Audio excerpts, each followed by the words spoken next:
શ્રી વલ્લભાધીશ શ્રી ગુસાઈજી પરમ દયા પત્ર ઉપસ્થિત मनोरथ परिवार एवं आ भगवदीयोની દિવ્ય ગાથાનું રસપાન કરવા આવેલા સર્વભાગ્યવાન ભક્તજનો, सर्वप्रथम तो आप सबको श्री गुसाई जी प्रभु चरण के जन्मोत्सव की खूब खूब बधाई हो। कोई भी मंगल प्रसंग मंगल क्षणों में प्रारंभ हो तो यही उसकी सफलता का प्रमाण होता है। और रूढ़ो अवसर आवा रूढ़ा દિવસે પ્રારંભ થઈ રહ્યો છે। 84 વૈષ્ણવની ગાથા એમ તો હજારો લાખો વૈષ્ણવના ઘરે ઘરે રોજ ગવાય છે। સત્સંગના ક્રમમાં જ એક મહત્વનું અંગ સત્સંગનું જેને કહી શકાય એવી આપણી 84 વૈષ્ણવની વાર્તા અને એવા વિષયની સાથે 7 દિવસ સુધી આ દિવ્ય ગાથા અહીંથી વહેવાની છે। પ્રારંભમાં તો એ વિચાર હતો કે 84-252 વૈષ્ણવની કથા થાય। મેં જતીનભાઈને એ જ કહ્યું કે 84 વૈષ્ણવની ગાથા ગાવામાં 7 દિવસ ઓછા પડે તો 252 તો પછી ઘણી વિસ્તાર વાળી કથા થઈ જાય। તો એક અવસર લગભગ 2-3 વર્ષ બાદ પુનઃ આપ લોકોની સાથે સત્સંગ કરવાનો આ એક અવસર ફરી પ્રાપ્ત થયો છે। વિનંતીઓ તો ઘણા વૈષ્ણવની આવતી હોય પણ સંજોગ ઠાકોરજી જ્યારે કરે ત્યારે જ સત્સંગનું સમાયોજન થતું હોય છે। ભાગ્યોદયેન બહુજન્મ સમર્જિતેન સત્સંગમં ચ લભતે પુરુષો યદા વૈ। ભાગ્યનો ઉદય થાય, સાધનો સગવડતાઓ આ બધું કદાચ કર્મથી પ્રાપ્ત કરી શકાય પણ હૃદયમાં રહેલો ભાવ તો જેના ભાગ્યમાં ભગવાન લખે ને એને જ મળે। આપણે બધા જ પુષ્ટિ જીવો, બધા જ એવા સૌભાગ્યશાળી જીવ છે કે જેના ભાગ્યમાં ભગવાને ભાવ લખીને મોકલ્યા છે। અને એટલે તમારા મહાપ્રભુજી કહે છે કે બીજનું સ્થાપન તો સ્વયં પુરુષોત્તમે પુષ્ટિ જીવની અંદર કરેલું જ છે। કેવલ એ બીજને જલ, ખાતર આદિ આપી અને એનો વિકાસ કરવાનો છે। એટલે પ્રત્યેક પુષ્ટિ જીવની ભીતર ભક્તિના બીજનું સ્થાપન પરમાત્માએ કરેલું છે। મહદભાગી છો તમે, ભાગ્યશાળી છો। તમારી અંદર ભાવ તો ભગવાને આપ્યો પણ પાછો એવા કુટુંબમાં તમને જન્મ આપ્યો જ્યાં ઠાકોરજીની સેવા બહુ સુગમ હોય, ભક્તિ કરવાની બધી સુવિધાઓ જ્યાં મળે એવા ઘરમાં જન્મ થવો એ પણ બહુ ભાગ્યશાળીનું કામ છે। ખૂબ જ મોટું ભાગ્ય હોય તો એવા ઘરમાં જન્મ મળે કે જ્યાં ભક્તિ કરવાની બધી જ સુવિધાઓ મળે। તો જેના જેના ઘરે ઠાકોરજી બિરાજે છે એ સર્વ વૈષ્ણવને હું અહીંયાથી વંદન કરું છું કે તમે ભાગ્યશાળી છો। એક તો વૈષ્ણવ કુટુંબમાં જન્મ તમને મળ્યો અને પાછો એવા ઘરમાં જન્મ મળ્યો ત્યાં ઠાકોરજીની સેવા બિરાજે છે। એટલે એ ચહેરો ભાગ્યશાળી છે જે ભગવાનની નજર જેના ઉપર રોજ પડે છે। તમે ભાગ્યશાળી છો કારણ કે રોજ ઠાકોરજી તમને જુએ છે। એક વસ્તુ યાદ રાખજો, ભગવાન દર્શન બધાને આપે પણ નજર બધાને આપતા નથી। આપણે બધા જ પ્રભુને જોઈ શકીએ પણ પ્રભુ આપણી સામે જુએ એ બહુ દુર્લભ છે। ગુરુએ પોતાના ભક્તોની ગાથા ગાઈ છે એવી આ 84-252 ની ગાથા છે। મહાપ્રભુજીના સેવકો કેવળ 84 નથી, એ તો અનેક સેવકો છે. તમે વાર્તા સાહિત્યમાં પણ જોશો તો કોઈ એક વૈષ્ણવની વાર્તા આવે તો એમાં એમ પણ આવે કે એમના પત્ની, એમના બાળકો બધા શરણે આવ્યા. પણ આ 84 વૈષ્ણવ એ બહુ સૂચક છે. 84 શબ્દ ગોકુલનાથજીના પ્રસંગમાં આવે છે. એકવાર શ્રી ગોકુલેશ પ્રભુ ભાગવતજીની, સુબોધનીજીની ગાથા ગાઈ રહ્યા હતા. પોથીજી ખોલી અનેક વૈષ્ણવ બિરાજમાન છે સન્મુખમાં, અને ભાગવતજીની કથા પ્રારંભ તો કરી, પણ એમાં કોઈ ભગવદીઓની ચર્ચા ચાલી, ભક્તોના ચરિત્ર નીકળ્યા. અને એમ પણ ભગવાનના ગુણોને સમજાવવા માટે કોઈ ને કોઈ ભક્તોની કથા તો કહેવી જ પડે. ભગવાન દયાળુ છે એમ સમજાવવું તો શું કરે? કે હા, દ્રૌપદીના ચીર પૂર્યા, શબરીના બેર ખાધા. તમારે ભગવાનના કોઈ પણ લક્ષણ સમજાવવા હોય તો ભક્તોના ચરિત્ર વગર ભગવાન પણ સમજાઈ ના શકાય. એટલે કે ભગવાનની ઓળખાણ, એના ગુણો હોય, એના સામર્થ્ય હોય, એનો સ્વભાવ હોય, એ ભગવાન વિશે કહેવા માટે પણ કહેવું તો ભક્તોના જ ચરિત્ર પડે. ગોકુલેશ પ્રભુ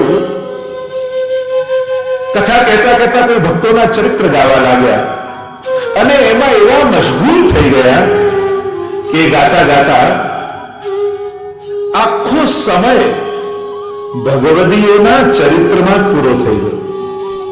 અને સત્સંગ પૂરો થવાનો સમય થયો, પોથી બંધ કરી. એટલામાં કોઈ વૈષ્ણવ આવીને કહ્યું, જયરાજ, આજ કથા તો રહી ગઈ. तब गोकुलनाथ जी ने कही कि कथा रह गई पर आज कथा को फल कह दियो. कथा रह गई पर कथाનું ફળ આજે કહી દીધું. કારણ કે ભગવાનના ચરિત્રનું કોઈ ફળ હોય તો એ ભગવદીઓની ગાથા જ છે. પ્રભુ પોતાના ગુણગાનથી એટલા પ્રસન્ન નથી થતા જેટલા ભગવદીઓના ગુણગાનથી થાય છે. પ્રભુ પોતાની સેવાથી એટલા પ્રસન્ન નથી થતા જેટલા એમના નિજજનોની સેવાથી પ્રસન્ન થાય છે, ભગવદીઓની સેવાથી પ્રસન્ન થાય છે. અને એટલા માટે વિશેષ કરીને પુષ્ટિ ભક્તિમાં ભગવદીઓની વિશેષ મહત્તા કહી છે. કહેવાય છે કે ભગવાન ભગવત સ્વરૂપ જેમની આપણે સેવા કરીએ છીએ એમની અંદર તો ધર્મ સ્વરૂપે બિરાજે છે. બોલે નહીં, કહે નહીં, ઘણીવાર હસે નહીં, વાત કરે નહીં, આજ્ઞા કરે નહીં. તો કે પ્રગટ એ ધર્મી સ્વરૂપનો અનુભવ કરવો હોય તો ક્યાંથી થાય? ત્યારે આપણા આચાર્યો કહે કે કદાચ એ સ્વરૂપમાં તો ધર્મ સ્વરૂપે પણ પ્રગટ પ્રભુનો અનુભવ કરવો હોય તો એ ભગવદીઓના હૃદયમાં બિરાજમાન છે. કે જ્યાં પ્રભુ ભગવદીઓની વાણી થકી માંગે છે, બોલે છે, હસે છે, વાત કરે છે. અને જ્યારે કોઈ ભગવદીનો સંગ મળે ત્યારે હંમેશા ધ્યાન રાખજો, એના હૃદયમાં પ્રગટ પુરુષોત્તમ બિરાજમાન છે, ધર્મી રૂપ પુરુષોત્તમ બિરાજમાન છે. અને એટલા માટે જ્યારે કોઈ પરમ ભગવદી એવો વૈષ્ણવ આપણને કંઈ કહે તો એમ માનવું કે આજે ઠાકોરજીએ મને કંઈ કહ્યું. કંઈક માંગે તો એમ માનવું આજે ઠાકોરજી આના નિમિત્ત બનાવી મારી પાસે કંઈક માંગ્યું. હશે તો એમ માનજો આજે ઠાકોરજી મારા પર પ્રસન્ન થયા. અને કોઈ ભગવદીના આશીર્વાદ મળી જાય તો માનજો આજે ઠાકોરજીએ મને આશીર્વાદ આપ્યા છે. અને એટલા માટે ભગવદીઓના હૃદયમાં પ્રભુ પ્રગટ સ્વરૂપે બિરાજતા હોય છે. એટલે આપણે ત્યાં વિશેષ મહાત્મ્ય ભગવદીઓનું કહ્યું છે. 84 વૈષ્ણવની વાર્તા અને 252 વૈષ્ણવની વાર્તા, નિજ વાર્તા, ઘરુ વાર્તા, અનેક પ્રકારનું વાર્તા સાહિત્ય આપણે ત્યાં ઉપલબ્ધ છે. વાર્તા એટલે તમે એમ ન માનતા કે જે નાનપણમાં આપણે કોઈ વાર્તાઓ સાંભળતા એવી આ કાલ્પનિક વાર્તાઓ છે. ઇતિ વાર્તા સંસ્કૃત શબ્દ છે, આ તો સત્ય ઘટનાઓ છે. શ્રી ગોકુલેશ પ્રભુએ એટલો પરિશ્રમ લીધો. એક એક એક એક જે મહાપ્રભુજીના કૃપા પાત્ર જીવો હતા, એમના જીવન ચરિત્રનું સંશોધન કરી, એમના સ્વજનોને મળી અને એમના જીવનના એક એક ચરિત્રો આલેખ્યા છે. અને આ કોઈ સાધારણ નથી. મહતામ કૃપયા, મહાપ્રભુજીના સુરસ ગ્રંથમાં શબ્દો છે, મહદજનોની કૃપા, મહાજનો યેન ગતસ્સ પંથા. મહાભારતમાં પણ યક્ષ પ્રશ્નમાં કહ્યું કિમ પંથ. જ્યારે યુધિષ્ઠિર પ્રશ્ન કરે છે, જ્યારે યક્ષ પ્રશ્ન કરે છે, પંથ કોને કહેવાય, શું છે પંથ, કયો પંથ કહેવાય? યુધિષ્ઠિરે કહ્યું મહાજનો યેન, મહાજનો જ્યાં ચાલ્યા છે એ જ અમારા માટે પંથ છે. કદાચ સંસ્કૃતના મોટા મોટા શ્લોકો ને ગ્રંથો આપણે ન સમજી શકીએ. આપણે બધા સંસારી જીવો, સંસારમાં રહેનારા, પરિવારની વચ્ચે રહેનારા, રોજગાર માટે રોજ દોડનારા, અનેક અનેક લૌકિક કાર્યોમાં આપણે બધા ફસાયેલા. એક તો સંસ્કૃત ભાષા સમજીએ નહીં, અને એમાં પણ આચાર્યોની વાણી તદુત્તમ અપી દુર્બોધમ, અમારા સમજમાં ના આવે. તો આ બધા જ મહાપ્રભુજીના સિદ્ધાંતો સમજવા હોય તો શું કરવું, કઈ રીતે પુષ્ટિપથ પર ચાલવું?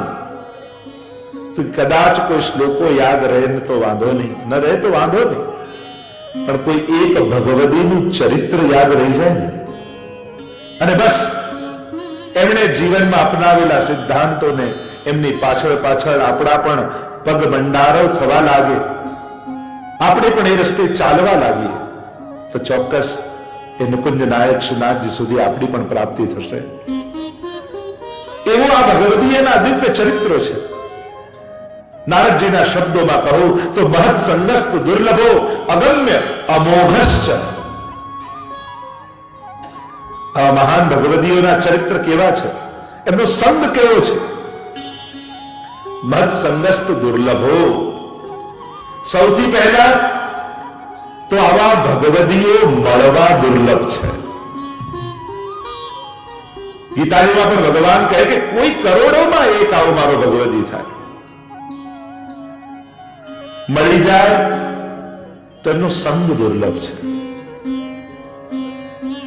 સંગ થઈ જાય તો એમનામાં સ્નેહ થવો દુર્લભ છે, અને સ્નેહ થઈ જાય તો એમની આજ્ઞાનું પાલન દુર્લભ છે. આ દુર્લભ તત્વો છે. પણ એક વસ્તુ સમજી લેવાની જરૂર છે, દુર્લભો અગમ્ય સહજમાં ગમ્ય નથી, પણ અમોઘસ છે. नारद जी ने कहा भगवदियों का संग वो अमोघ है, એટલે કે જે ક્યારે પણ નિષ્ફળ ન જાય એવું અમોઘ છે. અને એટલા માટે પ્રગટ થઈને આ ભગવદીઓ સામે જ આવે જરૂરી નથી, પણ ગોકુલેશ પ્રભુની વાણી જ પ્રગટ છે. એટલે જ્યારે પણ કોઈ વાર્તા વાંચો અને એનું પાનું ખોલો તો એવું ના વિચારતા કે કોઈ ચોપડીનું પાનું ખોલ્યું, ત્યારે એમ વિચારજો કે એમના ઘરનો દરવાજો તમે ખટખટાવ્યો છે, એમના ઘરનું દ્વાર ખટખટાવ્યું છે. અને જ્યારે એમની વાર્તામાં તમે પ્રવેશ કરો છો ત્યારે એ જે વાર્તા તમે વાંચતા હો છો ત્યારે એ ભગવદીએ તમારી સન્મુખ આવીને ઠાડાવે છે. હંમેશા એવો જ વિચાર કરવો કે આ ભગવદી મારી સામે બિરાજમાન છે અને હું એમની વાર્તાનું વાંચન કરી રહ્યો છું. આમ વિચાર કરીને જ્યારે વાર્તાનું વાંચન કરશો તો અલૌકિક ભાવ આવશે. ઠાકોરજીને ખૂબ આનંદ આવે છે ભગવદીઓના ચરિત્રના વાંચનમાં, શ્રવણમાં. તો આ 84 વૈષ્ણવ શ્રી ગોકુલેશ પ્રભુએ પ્રગટ કરી વાર્તાઓ, અને શ્રી હરિરાય મહાપ્રભુજીએ એના ઉપર ભાવ પ્રકાશ લખ્યો છે. કારણ કે આચાર્યોની વાણી દુર્બોધ હોય છે, સહજમાં સમજમાં ના આવે. અને માણસ સમજે તોય કેટલું સમજે? પોતાની બુદ્ધિનું સામર્થ્ય હોય એટલું જ ને. જે સમજાવવા માંગે છે એ ક્યાં આપણને સમજમાં આવે છે? ત્યારે કોઈ પણ વસ્તુ આપણે વાંચીએ, સાંભળીએ તો આપણને એમ થાય મને સમજાઈ ગયું. આપણે એમ કહીએ એટલે એનો અર્થ શું થયો? આપણી જેટલી બુદ્ધિ છે એ પ્રમાણે આપણે અર્થઘટન કરી લીધું. પણ ખરેખર જે કહે છે, જે બોલે છે, જે લખે છે, એ જે સમજાવવા માંગે એ સમજમાં આવ્યું કે નહીં એ આપણને ક્યાં ખબર પડે છે? અને એટલે જ તો અમારા ધવલાજીએ તમને બધાને, આપણને બધાને સૂત્ર આપ્યું, સુન્યો પર સમજો નહીં. આજે પ્રથમ ધવલાજીની વાર્તાનો પ્રસંગ લઈશું. મારા માટે પણ કઠિન વાત છે કે 7 દિવસમાં 84 વૈષ્ણવ ની ગાથા ગાઈ લેવી, પણ મારે તો ગાવી જ છે. 84 વૈષ્ણવનો મારો તો પ્રયાસ રહેશે જ કે 84 વૈષ્ણવની ગાથા ગાઉં. 12 સિત્તા 84 એટલે એક દિવસમાં જો 12 વૈષ્ણવની વાર્તા કરું તો 84 વૈષ્ણવ થઈ જાય. એટલે પ્રયાસ તો કરીશ, પણ ખાતરી નથી આવતી. કારણ કે મારું લક્ષ્ય એને પતાવવાનું હતું જ નથી. મારું લક્ષ્ય તો પહોંચાડવાનું હોય છે કે વાર્તા તમારા સુધી પહોંચી જાય એટલું મારું કામ પત્યું. મારે ક્યાં ચોપડી પૂરી કરવી છે? મારે ક્યાં પુસ્તક ગ્રંથો પૂરા કરવા છે? મારે તો એક વૈષ્ણવનો ભાવ તો એક વૈષ્ણવ સુધી પહોંચી જાય એટલે આપણી સફળતા. પણ પ્રયાસ રહેશે. સૌથી પહેલા શ્રી ગોકુલેશ પ્રભુ 84 વૈષ્ણવનો ભાવ બતાવે છે કે 84 વૈષ્ણવ શા માટે? 84 વૈષ્ણવની વાર્તા કહીએ છીએ. વૈષ્ણવ તો અનેક છે. અમુક આંક આપણે ત્યાં સૂચનાત્મક છે, કંઈક સાંકેતિક હોય છે. કેટલાક અક્ષરો પવિત્ર માન્યા છે, કેટલાક આદરણીય માન્યા છે. જેમ 11 નો આંક આપણે ત્યાં એકાદશીના રૂપે શુભ માનીએ છીએ. 56 નો આંક આપણે ત્યાં વિશેષ રૂપે માન્યો છે. 56 ભોગ આદિ થાય છે. 84 નો આંક આપણે ત્યાં વિશેષ રૂપે માન્યો છે. 108 એનો પણ વિશેષ રૂપે. 1008 શાસ્ત્ર નામો પણ છે. એમ ઘણા બધી સંખ્યાનો વિચાર કરી શકાય. પણ અહીં 84 વૈષ્ણવની વાર્તા છે.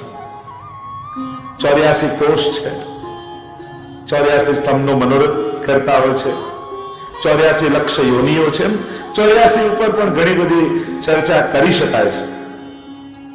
8 અને 4 એની પણ ચર્ચા થઈ શકે છે. પણ હું સીધો વિષય ઉપર જ જઈશ એટલે અંક ગણિતમાં બહુ નહીં પડું. બાકી ઘણા ભાવો આપણે ત્યાં 8, 4, 84 બેઠક શ્રી મહાપ્રભુજીની છે. એમાં પણ અનેક ભાવો આપણે ત્યાં બતાવ્યા છે. તો 84 વૈષ્ણવની વાર્તા. વાર્તાનો અર્થ કોઈ કાલ્પનિક કથાઓ નથી થતી. વાર્તાનો અર્થ એ પ્રસંગ થાય છે, એ વાત થાય છે, જે સત્ય ઘટનાઓ બની ચૂકી છે. શ્રી મહાપ્રભુજી અને ગુસાઈજીના જીવનકાળ દરમિયાન આ એક સાહિત્યનો વૈભવ આપણા બધા પાસે છે. તો એ વૈભવ 84,252 રૂપે શ્રી ગોકુલેશ પ્રભુએ આપણને આપ્યો છે. આના રચયિતા શ્રી ગોકુલનાથજી છે. અને એટલા માટે પણ એક વંદનીય આ વાર્તાઓ થઈ જાય છે. કારણ કે કોઈ સાધારણ જીવના મુખ્યા નથી ગવાય. સ્વયં સાક્ષાત પૂર્ણ પુરુષોત્તમ સ્વરૂપ શ્રી ગોકુલેશ પ્રભુના મુખારવિંદથી ગવાય છે. અને એના ઉપર આપણા પ્રાણ પ્રિય શ્રી હરિરાય મહાપ્રભુજીએ જ્યારે ભાવ પ્રકાશ લખ્યો હોય ત્યારે એની પ્રમાણિકતા, એની ઓથેન્ટિસિટી ખૂબ વધી જતી હોય છે. જો પ્રભુના અનેક પ્રકારના પ્રસંગો, અનેક પ્રકારની લીલાઓના વર્ણનો, અનેક પ્રકારના ઉપદેશો આપણે ત્યાં પ્રસિદ્ધ છે, પણ એની ઓથેન્ટિસિટી એની કર્તા ઉપર ડિપેન્ડ રાખે છે કે આ કોણે રચના કરી છે, કોણે આને ગાયું છે, કોણે આનું સંકલન કર્યું છે. અને એટલા માટે એની વિશેષ મહત્તા આપણે ત્યાં છે. તો 84 વૈષ્ણવની વાર્તા સૌથી પહેલા તો શ્રી ગોકુલેશ અને શ્રી હરિરાય મહાપ્રભુજી સમજાવે છે. 84 વૈષ્ણવ એટલા માટે, એમ તો 4 પ્રકારના પ્રકૃતિના જીવોની વાત કરી છે. વિવિધ પ્રકારનું સર્જન ઠાકોરજીનું છે. તો આ લીલાત્મક જીવો 4 પ્રકારના છે. એક છે નિર્ગુણ, બીજા છે તામસ, રાજસ અને સાત્વિક. આ 4 પ્રકારના છે. તમારે સુબોધનીજી પણ સમજવા હોય ત્યારે ગોપી ગીત, વેણુ ગીત આદિના અર્થો કરો ત્યારે મહાપ્રભુ સમજાવે કે આ શ્લોક ગાનારા ગોપીઓ કયા પ્રકારના છે. જેમ ગોપી ગીતમાં પણ આપણે જોઈએ તો 19 શ્લોકો ગોપી ગીતમાં હોય, પણ ત્યાં 19 શ્લોક ગાનારા ગોપીજનો જુદા હોય.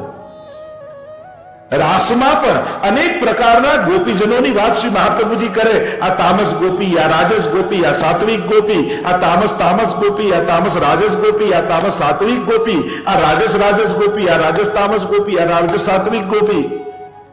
સમજમાં આવી ગયું? નહીં?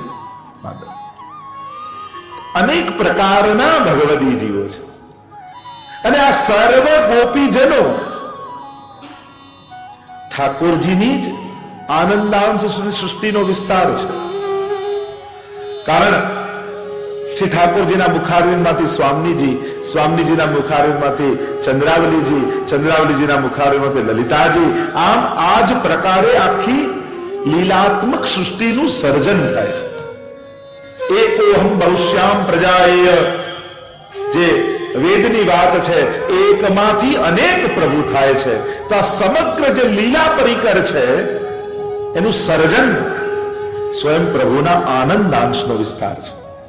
તો આ 4 પ્રકારના લીલાત્મક જીવો છે: નિર્ગુણ, તામસ, રાજસ અને સાત્વિક.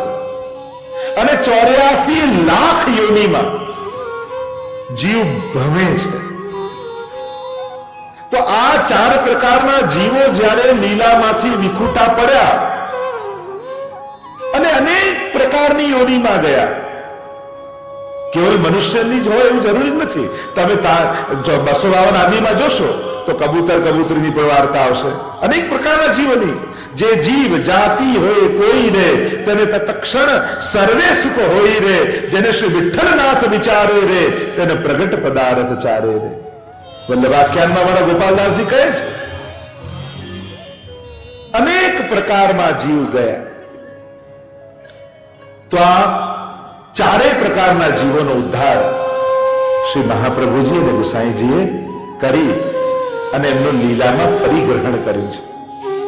તો નિર્ગુણ જીવો જે છે એમનો સ્વીકાર શ્રી મહાપ્રભુજીએ કર્યો છે. એ છે 84 જીવો. અને આ 84 જીવોને લઈ 84 લક્ષ યોનિમાં જ્યાં જ્યાં દૈવી જીવો છે એ બધા દૈવી જીવોને 84 લક્ષ યોનિમાંથી ઉદ્ધાર કર્યા. નિર્ગુણ પ્રકારના જીવોનો મહાપ્રભુજી દ્વારા અંગીકાર થયો અને લીલામાં સ્વીકાર થયો. અને તામસ 84, તામસ રાજસ 84 રાજસ અને 84 સાત્વિક, એમ 84 ગુણ્યા 3 કેટલા થાય? 252. તો આમ તામસ, રાજસ અને સાત્વિક, આ 84 એ 3 પ્રકારના જીવોનો શ્રી ગુસાઈજી દ્વારા સ્વીકાર થયો, એમનો લીલામાં અંગીકાર થયો.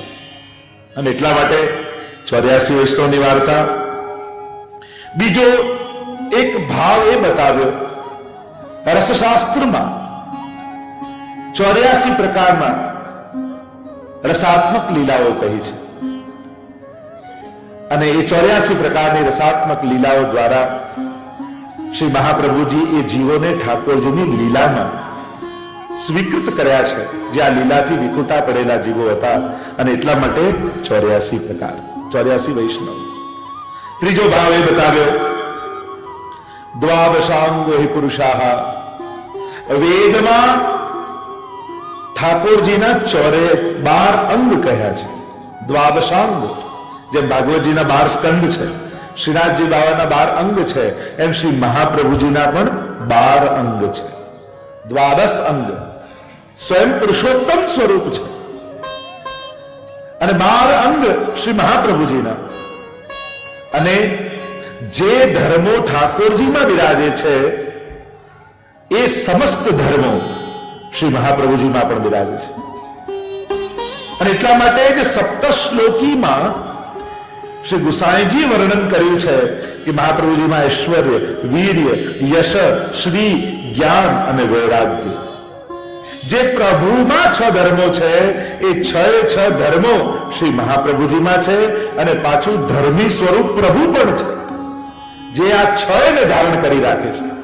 તો 6 ધર્મ અને 7મું ધર્મી અને 12 અંગ, તો 12 સત્તા 84. એટલે કે આ 84 વૈષ્ણવ બીજા કોઈ નથી, સાક્ષાત મહાપ્રભુજીના શ્રીઅંગ રૂપ જ છે. સર્વાંગ શ્રી વલ્લભના અંગ રૂપ આ 84 વૈષ્ણવ છે. કારણ કે 12 અંગ અને દરેક અંગમાં 7 સધર્મ અને 7મો ધર્મી, આમ સર્વાંગ શ્રી વલ્લભનું. તો એટલું હું ચોક્કસ કહીશ, જો ભાગવતજી શ્રીનાથજીનું વાંગમય સ્વરૂપ છે, તો આ 84 વૈષ્ણવનો ગ્રંથ એ શ્રી વલ્લભનું સાક્ષાત સ્વરૂપ છે. કારણ કે એટલે જ 84 વૈષ્ણવ કયા છે, કારણ કે સાક્ષાત શ્રી વલ્લભના અંગરૂપ આ વૈષ્ણવ છે. ત્યારે બહુજીને શંકા પડી કે આવું થોડી હોય, આવું કઈ રીતે હોઈ શકે કે સાક્ષાત ગુસાઈજીના નેત્રોના કીકી રૂપ આ ચાચાજી છે. ત્યારે ગુસાઈજી જાણી ગયા, અને આપના બહુજીની શંકાનું સમાધાન કરવા માટે એકવાર ચાચા હરિવંશજી જઈ રહ્યા હતા, અને ત્યારે એક પથ્થરની ઠેસ એમના પગમાં વાગી, અને પગમાં વાગી તો લોહીની ધારા વહેવા લાગી. અને જ્યારે આ સમાચાર ગુસાઈજી અને વહુજી બિરાજેલા છે, અને વહુજીને સમાચાર મળ્યા કે ચાચાજીને પગની ઠોકર વાગી છે અને પગમાંથી લોહી વહે છે, અને આ સાંભળતાની સાથે જ્યાં ગુસાઈજીના મુખારવિંદ સામે જોયું તો ગુસાઈજીના નેત્રોની કીકીઓ લાલ લાલ થઈ ગઈ હતી, અને એમાંથી લોહીની ધારા વહેવા લાગી. અને ત્યારે ગુસાઈજી અનુભવ કરાવ્યો કે આ મારા સેવકો અને મારા વૈષ્ણવો મારાથી તડકું બરાબર પણ, ક્ષણ બરાબર પણ, એક રંક રંચક, એક કણ બરાબર પણ મારાથી જુદા નથી. આ બધું જ મારું અંગ રૂપ છે. જેમ વ્રજ ભક્તો અને વ્રજ ઠાકોર એ સબ મેરો અંગ, એમ જ્યારે કીર્તન સાહિત્યમાં ઠાકોરજી કહે છે આ બધું મારું અંગ રૂપ છે. મારા જ શ્રીઅંગની સૃષ્ટિનો વિસ્તાર મારા વ્રજ ભક્તો છે.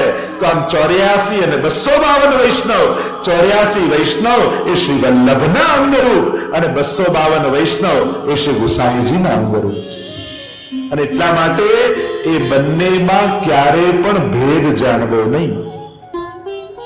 વાર્તા સાહિત્યમાં આવશે, મહાપ્રભુજી પોતાનાથી થયેલો અપરાધ ક્ષમા કરે, પણ આપના નિજજનોનો અપરાધ ક્યારે નહીં કરવો. ઠાકોરજીમાં, ગુરુમાં આ 2 વસ્તુ યાદ રાખો. કદાચ પ્રભુ અને ગુરુનો અપરાધ થાય તો વાંધો નહીં, પણ એમના જે પ્રિય ભગવદીઓ છે એમના અપરાધથી હંમેશા ડરવું. વૈષ્ણવ કે પ્રભુ જેનાથી રાજી છે એ મારાથી નારાજ ન થઈ જાય એની સાવધાની બધાએ રાખવી. મારા વલ્લભ, મારા ઠાકોરજી જેનાથી રાજી છે એ મારાથી નારાજ ન થાય એના માટે સાવધાન રહેવું. તો 84 વૈષ્ણવ એ સાક્ષાત શ્રી વલ્લભના અંગ રૂપ, શ્રીમદ વલ્લભ રૂપ સુરંગે અંગ અંગ પ્રતિ ભાવન કે ભૂષણ. આ ભાવોના ભૂષણ કયા, ક્યાંથી આવ્યા ભાવોના ભૂષણ? તો કે આ 84 વૈષ્ણવના જે ભાવ છે ને એ જ વલ્લભના ભૂષણ રૂપ છે. એટલે જ કહ્યું ભાવન કે ભૂષણ और વૃંદાવન સંપત્તિ અંગ અંગે. અને એમના માથે બિરાજતા ઠાકોરજી એ જ શ્રી વલ્લભના રોમ રોમમાં વ્યાપેલા છે, એ જ ભગવદ રસ વ્યાપેલો છે. અને એટલા માટે આ 84 વૈષ્ણવના ભાવો એ શ્રી વલ્લભના શ્રૃંગાર છે. તો આમ 84 વૈષ્ણવનો એક ભાવ એ બતાવ્યો કે સાક્ષાત મહાપ્રભુજીના અંગરૂપ. બીજો એક ભાવ 84 વૈષ્ણવનો એ બતાવ્યો કે આ 84 વૈષ્ણવ જ શા માટે કયા? તો કહ્યું કે ઠાકોરજીની લીલા ભૂમિ એ વ્રજમંડળ, અને વ્રજમંડળ 84 કોષમાં વ્યાપેલું છે. આજે પણ લીલી પરિક્રમા લખ્યું તો 84 કોષ લીલી પરિક્રમા એમ કહીએ ને આપણે. 84 કોષમાં આખું વ્રજમંડળ વ્યાપેલું છે કે જ્યાં પ્રભુની અખંડ લીલાઓ થઈ રહી છે, જ્યાં પ્રભુના ચરણારવિંદ નિત્ય બિરાજે છે, નિત્ય ઠાકોરજી વ્રજભક્તો સાથે ત્યાં વિહાર કરે છે. એ 84 કોષમાં ફેલાયેલું છે. અને આ 84 વૈષ્ણવો કેમ કયા? કારણ કે બતાવવા માટે કે આ 84 વૈષ્ણવ એ બીજા કોઈ જીવો નથી. આ જે વ્રજ લીલા ઠાકોરજીએ જે કરી હતી 84 કોષમાં, અને એ લીલાઓમાં જે જે ભક્તો ઉપર ઠાકોરજીએ કૃપા કરી હતી એ જ વ્રજ ભક્તો લીલાથી વિખુટા પડી ભૂતલ પર આવ્યા છે. અને એટલા માટે 84 વૈષ્ણવની વાર્તા કહી છે, અભેદત્વ બતાવવા માટે કે આ બીજા કોઈ જીવો નથી, આ એક જીવો છે જે 84 કોષમાં વ્રજભક્તો વ્યાપેલા છે, જેમના ઉપર ભગવત સ્વરૂપે ઠાકોરજીએ કૃપા કરી. હવે એ જ ભગવત સ્વરૂપ મહાપ્રભુજી રૂપે ભૂતલ પર પધાર્યું, અને આ જીવો લીલાથી કોઈ ને કોઈ દોષ કે અપરાધને કારણે વિખુટા થયા છે, તેમને ફરી 84 કોષની લીલામાં લઈ જવાના છે. અને એટલા માટે સંકેત 84 વૈષ્ણવના નામથી કરે છે.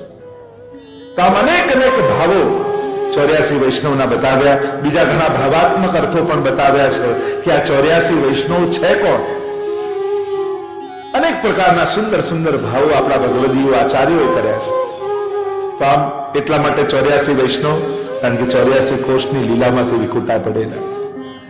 આ બીજું કોઈ નથી. જે વે ગોપ વધુ હતી બ્રજમે, એ જ આ વૈષ્ણવ બનીને આવે છે. એટલે ગુસાઈજી આદિની વધાઈમાં આપણે ગાઈએ છીએ, જે વસુદેવ કીએ પૂરણ તપ સો ફલ ફલિત શ્રી વલ્લભ. જે વસુદેવ કીએ પૂરણ તપ સો ફલ ફલિત શ્રી વલ્લભ દેહ. જે ગોપાલ પૂતે તે અભયાન બસે નિજ ગેહ. સફલ ફલિત શ્રી વલ્લભ દેહ.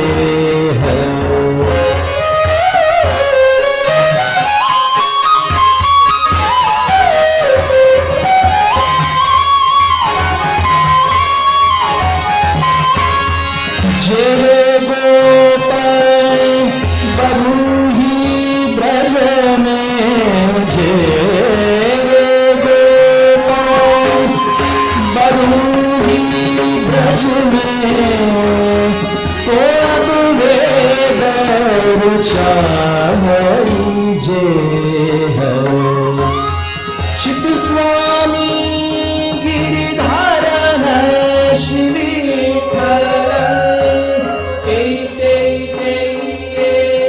कछु संदेह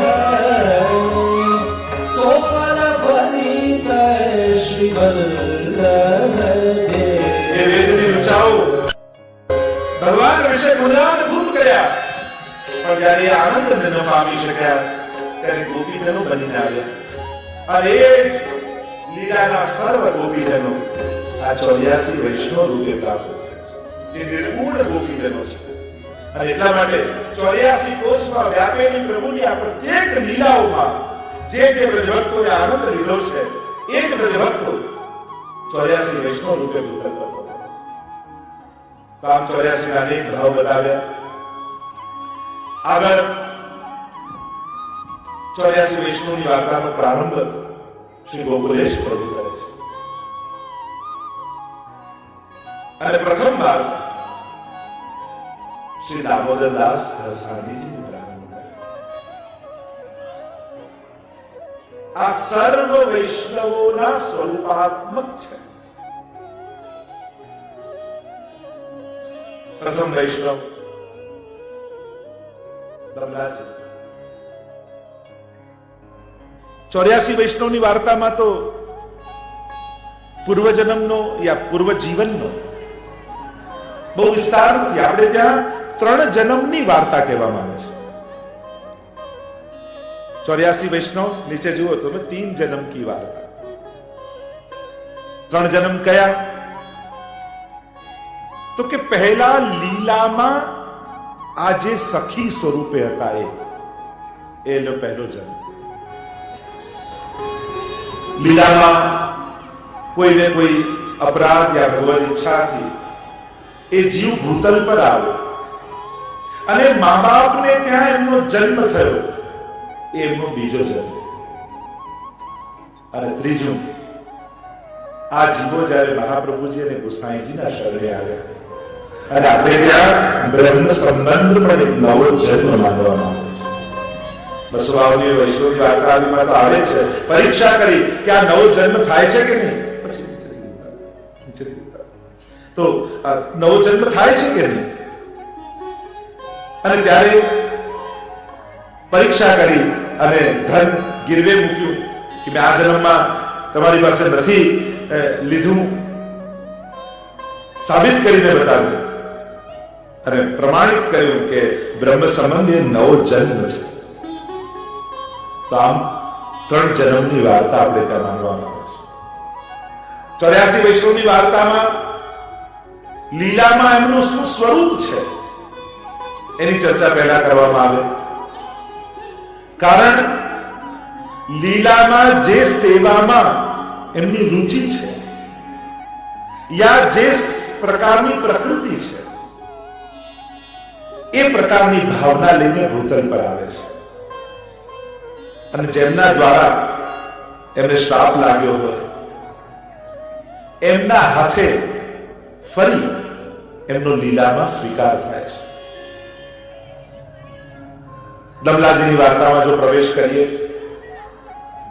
તો આ દમલાજીનું લીલાત્મક સ્વરૂપ, ત્યાં તો જન્મ નથી, ત્યાં તો પ્રાગટ્ય છે.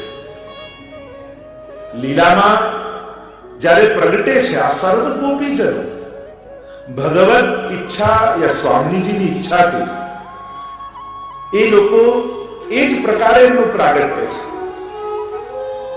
શ્યામા સતદલ નયન સુંદરી, જેમ ગોપાલદાસજી પણ વર્ણન કર્યું છે કે ત્યાં સ્વામીજીના હૃદયમાં જાગતા મનોરથો સખી સ્વરૂપે પ્રગટ થઈ જાય છે.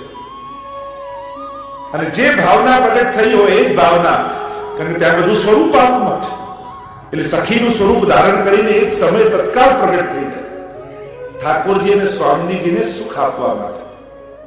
તો આવા કરોડો ગોપીજનો છે, કોટી કોટી ગોપીજનો છે. અને ત્યાં જન્મ નથી કે બાળપણથી લઈને યુવાન, ત્યાં 3 વસ્તુ લીલામાં. એક, કાલકૃત ક્ષય નથી, કર્મકૃત પરિણામ નથી અને સ્વભાવકૃત બંધન નથી. આ 3 વસ્તુ લીલામાં નથી. ત્યાં જે રીતે સ્વામીજી અને ઠાકોરજી એમને પ્રગટાવ્યા છે એ જ રીતે સદાય રહે છે. 16 વર્ષના ગોપીજનો પણ 16 વર્ષને એક દિવસના નથી થતા, એ સદાય 16 વર્ષના જ રહે છે. કુમારિકા આ જે શ્યામા સ્વરૂપે પ્રગટ છે એ જ રૂપે રહે છે. વ્રજમાં પણ ઠાકોરજી 11 વર્ષ ને 52 દિવસ બિરાજ્યા. તો એમ ન માનતા કે ઠાકોરજી 11 વર્ષ ને 52 દિવસના હતા. એ તો સર્વ સ્વરૂપે બિરાજે છે. કેવલ 11 વર્ષ ને 52 દિવસની અવધિ સુધી પ્રભુ વ્રજમાં બિરાજે, પણ એ 11 વર્ષ ને 52 દિવસના જતા એવું ન કહેવાય. તમે હવેલીમાં જ્યારે પણ ચિત્રકામ વાળી પીછવાઈ જુઓ છો ત્યાં તમને ક્યારે ઠાકોરજી 11 વર્ષના દેખાય છે? બાળક જેવા દેખાય છે? કોઈ પણ પીછવાઈમાં એ તો કિશોર જ દેખાય છે. રાસ કરતા દેખાય, હોલી ખેલતા દેખાય, દાન માંગતા દેખાય, કોઈ બાળક તો દેખાતું નથી. એટલે કે પ્રભુ તો ત્યાં સર્વ સ્વરૂપે બિરાજે છે. ભક્તોનો જેવો ભાવ હોય એવા સ્વરૂપે બિરાજે. જેનો બાલ ભાવ છે એના માટે બાળકે હોય, જેના માટે કિશોર ભાવ હોય એના માટે કિશોર પણ હોય. અને એટલા માટે ઠાકોરજીને આયુષ્યનું યા વયનું બંધન ન બનાવે. એ તો ભક્તોના ભાવને ધારણ કરી એવા વયના ઠાકોરજી થઈને ભક્તોને પ્રાપ્ત થાય છે. તો આ ગોપીજનો જે લીલામાં બિરાજે છે, સીધો વિષય પર આવો. શ્રી દમલાજીનું સ્વરૂપ લીલામાં લલિતાજીનું સ્વરૂપ છે, મધ્યાજી સ્વરૂપે છે. એટલે કે મધ્યાજી સ્વરૂપ એટલે ઠાકોરજી અને સ્વામીજી આ બંનેની લીલામાં એ માધ્યમ બને છે, એટલે મધ્યાજી છે. એ માન લીલા હોય, એ દાન લીલા હોય, એ રાસ લીલા હોય, એ ખેલ લીલા હોય, અનેકવિધ પ્રકારની લીલાઓમાં આમનો રોલ, આમનું કાર્ય મધ્યાજીનું છે. એટલે કે યુગલ સ્વરૂપની અંદર અનેક રસાત્મક લીલાઓ પ્રગટ થાય, અનેકવિધ પ્રકારની લીલાઓ એ કરે, એના નિમિત્ત આ બને છે. અને બંનેને કેમ સુખ થાય, બંનેને કેમ આનંદ થાય, બંનેના મનોરથો કેમ પૂર્ણ થાય, એમાં આ નિમિત્ત બને છે. એવું આ લલિતાજીનું સ્વરૂપ છે. બંનેના સુખનો વિચાર કરી બંનેને આનંદ પ્રગટાવે. જેમ એક ઉદ્દીપન હોય, એક આલંબન હોય. આલંબન વિભાવ અને ઉદ્દીપન વિભાવ. હવે ઘણી બધી આપણે ત્યાં રસાત્મક એ પ્રસંગો કયા છે, ચરિત્રો કયા છે, એના અનેક પ્રકાર કયા છે, પણ એમાં ઊંડા ન જતા આ લલિતાજીનું સ્વરૂપ દમલાજીનું છે. અને એવા પરમ ચતુર છે કે ચતુરાઈ પૂર્વક જો સેવામાં બે પ્રકારના જીવ જોવા મળશે. એક બહુ નિર્દોષ, બહુ ભોળા હોય, એવા પણ ભગવદીઓ છે કે જે ચતુરાઈ જાણતા નથી. અને બીજા એવા છે જે પરમ ચતુર છે. અને ચતુરાઈ તાકી સાચી. ચતુરાઈ કહ્યું સોહી કુશળતાસ પરમાનંદ જો હરિ સન્મુખ થાય.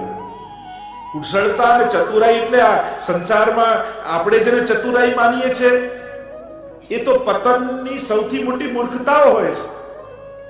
આપણે લૌકિકમાં હોશિયાર કોને કહીએ? જેને બીજાને છેતરતા આવડે એ સ્માર્ટ કહેવાય. આપણી તો વ્યાખ્યા શું? જે દીકરો આપણો બહુ હોશિયાર હોય, છેતરીને બીજાનું લઈ આવતો હોય, આ મારો બહુ સ્માર્ટ છે, અને પેલો ભોળો આ ભગવાનનો માણસ. આપણી તો વ્યાખ્યાઓ એવી હોય છે. એટલે કે ભગવાનનો માણસ એ જેને બધા છેતરી જતા હોય, અને ચતુર એ જેને બીજાને છેતરતા આવડતું. તો આ બધી ચતુરાઈ નહીં.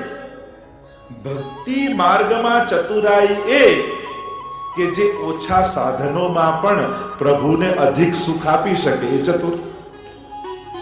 પોતાની અનાવડતતામાં પણ, જે અનાવડતતાથી પણ, આપણે ઘણીવાર એવી આવડત ના હોય છતાંય કેમે કરી જે પ્રભુને સુખનો વિચાર કરે, પ્રભુની પ્રસન્નતાનો વિચાર કરે અને પ્રભુને આનંદિત કરી દે, એનાથી અધિક બીજો કોઈ ચતુર નથી. સોહી કુશલ દાસ પરમાનંદ જો હરિ સન્મુખ થાય. આ દુનિયામાં સૌથી હોશિયાર કોણ? તો પરમાનંદાસજી કહે છે કે કુશલ એ જ છે જે સંસારની આ ગીચ વનોમાંથી પણ કેમે કરી રસ્તો કાઢી અને પ્રભુની સન્મુખ પહોંચી જાય. એનાથી અધિક કોઈ કુશલ નથી. એ જ કુશલતા. બાકી બધી હોશિયારીઓ તો પતનના ભાગરૂપ હોય છે, પતનના કારણ રૂપ હોય છે. અને એટલા માટે કુશલતા શીખવી હોય, ચતુરાઈ શીખવી હોય તો ભગવદીઓ પાસેથી શીખજો, તો જ પ્રભુ સ્વીકાર કરશે. બાકી આ બુદ્ધિની કુશળતાઓ તો પતન સિવાય બીજી ક્યાંય નથી લઈ જતી. અને એટલા માટે આ લલિતાજી પરમ ચતુર છે. એટલે જ શ્રી હરિરાય મહાપ્રભુજી લલિતાજીનો ભાવ પ્રકાશ લખતા એક પ્રસંગને યાદ કરે છે. અમને ચતુરાઈનું પ્રમાણ આપે છે. કેવા ચતુર છે કે એકવાર સુંદર કુંજ છે લીલામાં. એવી સુંદર કુંજ, સુંદર પુષ્પો ખીલ્યા છે. ગાઢ કુંજની અંદર સોનાના સિંહાસનમાં ઠાકોરજી અને સ્વામીજી બિરાજેલા છે. આસપાસ અનેક ગોપીજનો છે. શયનનો સમય થવા આવ્યો છે અને શયન ભોગ સરાવી અને હવે દૂધ આરોગવાનો સમય થયો છે. દૂસરા ભોગ સુંદર દૂધ બરાસ કેસર મેળવીને તૈયાર કર્યું છે. નિકુંજમાં ઠાકોરજી અને સ્વામીજી એવા સુહાઈ રહ્યા છે, હાંસી કરી રહ્યા છે, એકબીજાને તારી આપી રહ્યા છે, એકબીજાના મુખારવિંદને નિરખી મનમાં પ્રસન્ન થઈ રહ્યા છે. અને એટલામાં લલિતાજી, દમલાજીનું જે લીલાત્મક સ્વરૂપ, સોનાના કટોરામાં બરાસ ભેળવી, ચારોળી ભેળવી, કેસર ભેળવી, દૂધને ઓટાવી અને બંને યુગલ સ્વરૂપને દૂધ આરોગાવા માટે લઈને પધાર્યા. અને અહીંયા કટોરો લઈને પહેલા ઠાકોરજીની પાસે લઈ ગયા. ઠાકોરજીએ કહ્યું, ના, પહેલા સ્વામીજીને આરોગા. રાધા અધર સુધા વિના પીયુને બીજું તે કાંઈ નવ ભાવે છે. માતાનું મન રંજવા આરોગ્યા બહુ સ્વાદે છે. વલ્લભાખી પહેલા સ્વામીજીને આરોગાવ, પછી હું પીશ. સ્વામીજી પાસે લલિતાજી રહીને ગયા કે ના ના, અરે પહેલા પ્રભુ આરોગે, પછી મારાથી લેવાય. મારાથી કેમ લેવાય? સ્વામીજી પાસે જાય તો ઠાકોરજી પાસે મોકલે, ઠાકોરજી પાસે જાય તો સ્વામીજી પાસે મોકલે. હસ હસ દૂધ પીવત હે નામ.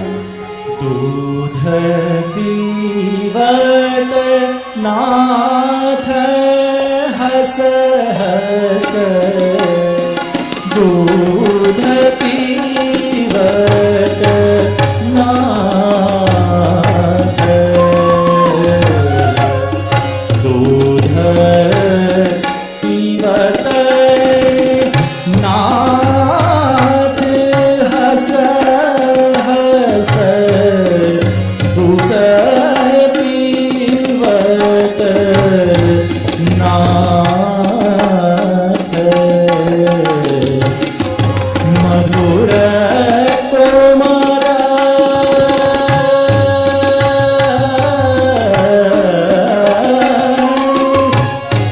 मधुर कोमल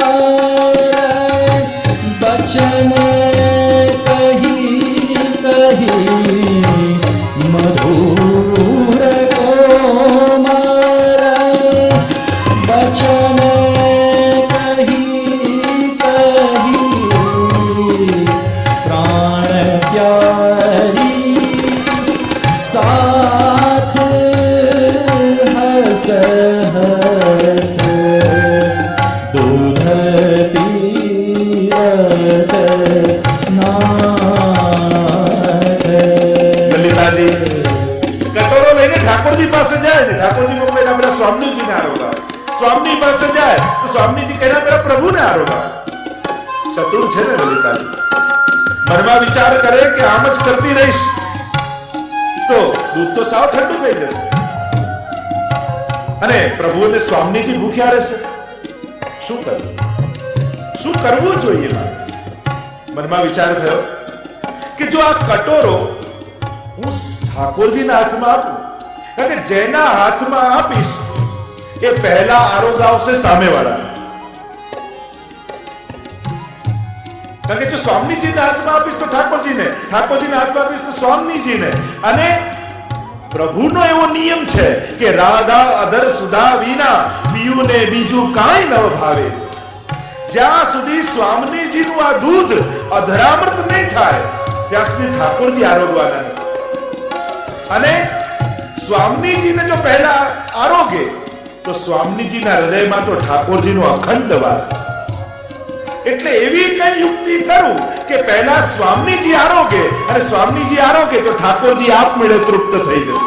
કારણ કે ચિંતામણી ચિત્ત વસિયો સજની, આ ચિંતામણી રૂપ પ્રભુ એ તો સદાય સ્વામીજીના ચિત્તમાં વસેલા જ છે. અને યુક્તિ કરી, ચતુરાઈ કરી. કારણ કે ચતુર એ છે જે પ્રભુને અધિક સુખ આપી શકે. અને એટલા માટે કટોરો આપ્યો ઠાકોરજીના હાથમાં, અને જ્યાં ઠાકોરજીના હાથમાં આપ્યો એટલે તુરંત ઠાકોરજીએ કટોરો લઈને સ્વામીજીને કહ્યું, લો પહેલા આપ આરોગો, પછી હું આપીશ. કનક કટોરા ભરો અમૃત દિયો લલિતા હાથ લાડીલી અચવાય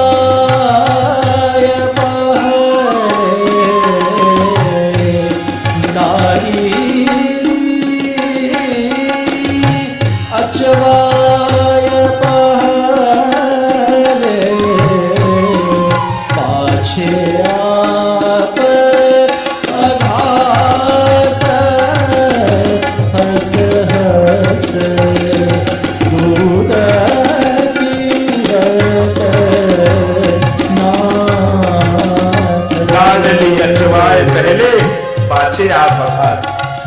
ઠાકોરજીએ તુરંત કટેરો લીધો અને સ્વામીજીના મુખમાં માંડ્યો.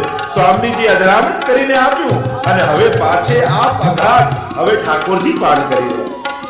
બંને લલિતાજીની ચતુરાઈ સમજી હસ હસ દૂધ પીવત હે નાથ. અને લલિતાજીની સામે જોઈ મંદ મંદ મુસ્કાન કરી રહ્યા છે, હસી રહ્યા છે કે લલિતાજી કેવા ચતુર છે.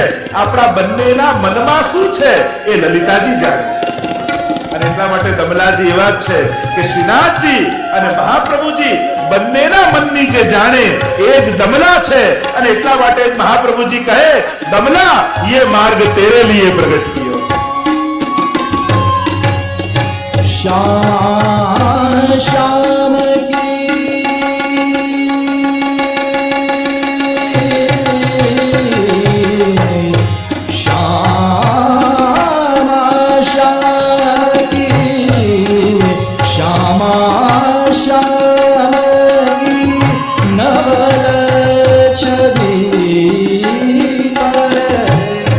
रसिक बल जात हस हस दूध पीवत नाथ. दूध पीवत नाथ हस हस दूध पीवत दूध पीवत दूध पीवत नाथ. આવા ચતુર લલિતાજી અને આવા ચતુર લલિતાજીનું સ્વરૂપ શ્રી દમલાજી છે. 84 વૈષ્ણવની વાર્તાની વિશેષતા એ છે આની શરૂઆત અને આનો અંત. છેલ્લી વાર્તા કૃષ્ણદાસ અધિકારી અને પહેલી વાર્તા શ્રી દામોદરદાસ સરસાની. બંને લલિતાજીનું સ્વરૂપ છે. તમે બંનેનું લીલાત્મક સ્વરૂપ જોશો તો દમલાજી પણ લલિતાજીનું સ્વરૂપ અને કૃષ્ણદાસ અધિકારી પણ લલિતાજીનું સ્વરૂપ. એટલે કે આ સમસ્ત વૈષ્ણવો એ એક લલિતાજીના સ્વરૂપની ભીતર સર્વે વિરાજમાન છે. આ સમગ્ર વૈષ્ણવી સૃષ્ટિ ના પ્રતિનિધિ સ્વરૂપાત્મક સ્વરૂપ એ શ્રી દામોદરદાસ સરસાની છે. જેમ મહાપ્રભુજીની ભીતર સમસ્ત વલ્લભ કુલ આવી જાય એમ દમલાજીની ભીતર સમસ્ત વૈષ્ણવ કુલ આવી જાય. અને એટલે જ આગળ જ્યારે પ્રસંગ આવે છે આપણે ત્યાં તો એમ જ માનવામાં આવે કે બે જણા પુષ્ટિ માર્ગમાં ત્રીજું કોઈ છે જ નહીં. આજે પણ મહાપ્રભુજી જ સર્વ વલ્લભ કુલમાં બિરાજી, હૃદયમાં બિરાજી બ્રહ્મ સંબંધ આપે છે. અને આજે પણ પ્રત્યેક વૈષ્ણવના હૃદયમાં બિરાજી દમલાજી જ આ બ્રહ્મ સંબંધ મંત્રનું સ્મરણ કરે છે, બીજું કોઈ છે જ નહીં.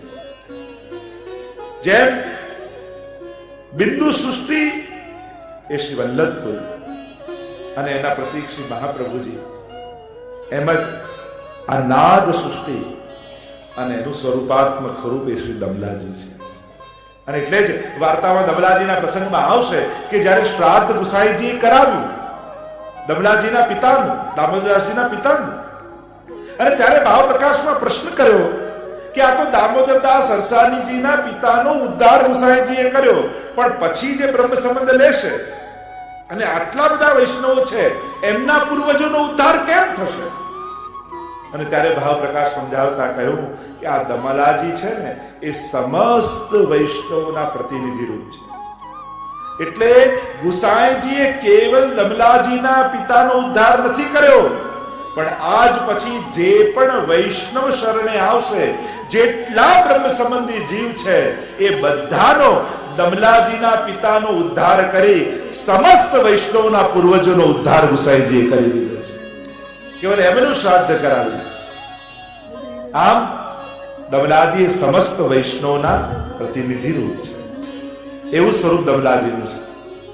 અને એટલા માટે જ જેમ પુરુષોત્તમ શાસ્ત્ર નામમાં કહ્યું દામોદર ભક્ત વત્સ્યો, હરિરાયજી ભાવ પ્રકાશમાં સમજાવે છે પ્રભુનું એક નામ દામોદર ભક્ત વત્સ્યો છે.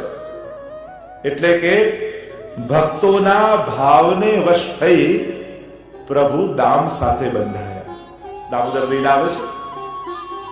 સાધનો લાવ્યા જ્યારે અનેક દોરડા મંગાવ્યા યશોદાજીએ, પણ પ્રભુ ન બંધાયા. બે આગળ નાનું જ પડે દોરડું.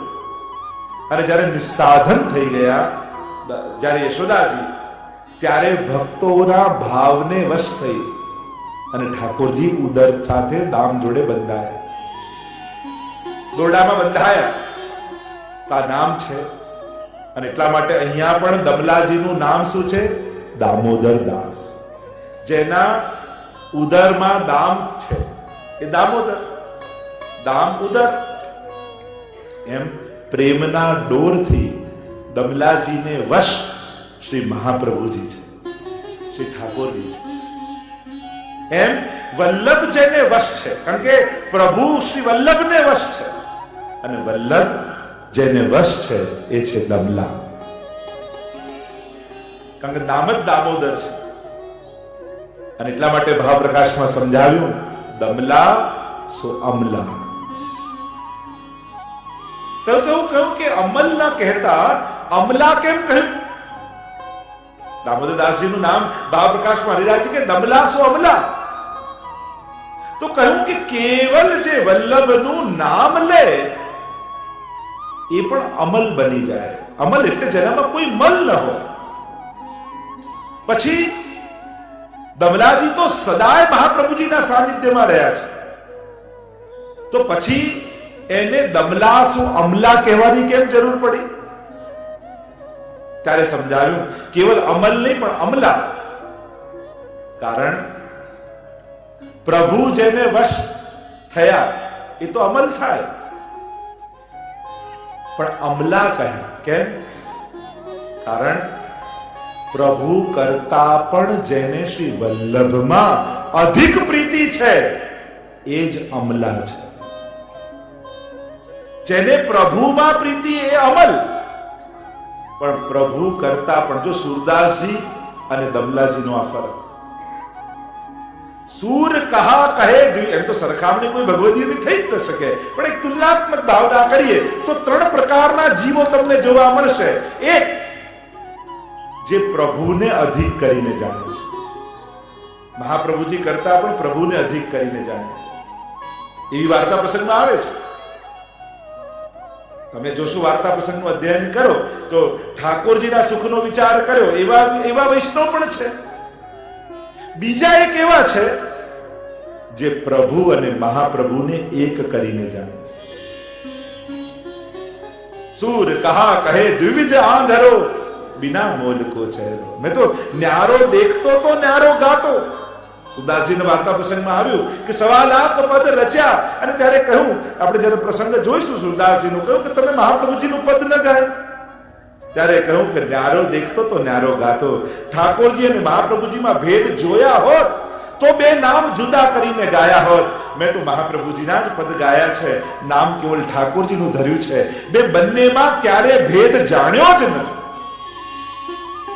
દ્વિવિધ આંધળો જેને બે નથી દેખાતા એવો. તો પહેલા એવા છે જેને પ્રભુને અધિક કરીને જાણ્યા, બીજા એવા છે જે ઠાકોરજી અને મહાપ્રભુજીને એક કરીને જાણે છે, અને દબલાજી એવા છે જે પ્રભુ કરતા પણ મહાપ્રભુને અધિક કરીને જાણે છે. અને એટલા માટે જ કહ્યું, દમલા ये मार्ग तेरे लिए प्रकट कियो है. એટલે કે કોના માટેનો આ માર્ગ છે? જે પ્રભુ કરતા પણ મહાપ્રભુને વિશેષ ભાવ રાખે એના માટેનો જ આ પુષ્ટિ માર્ગ છે.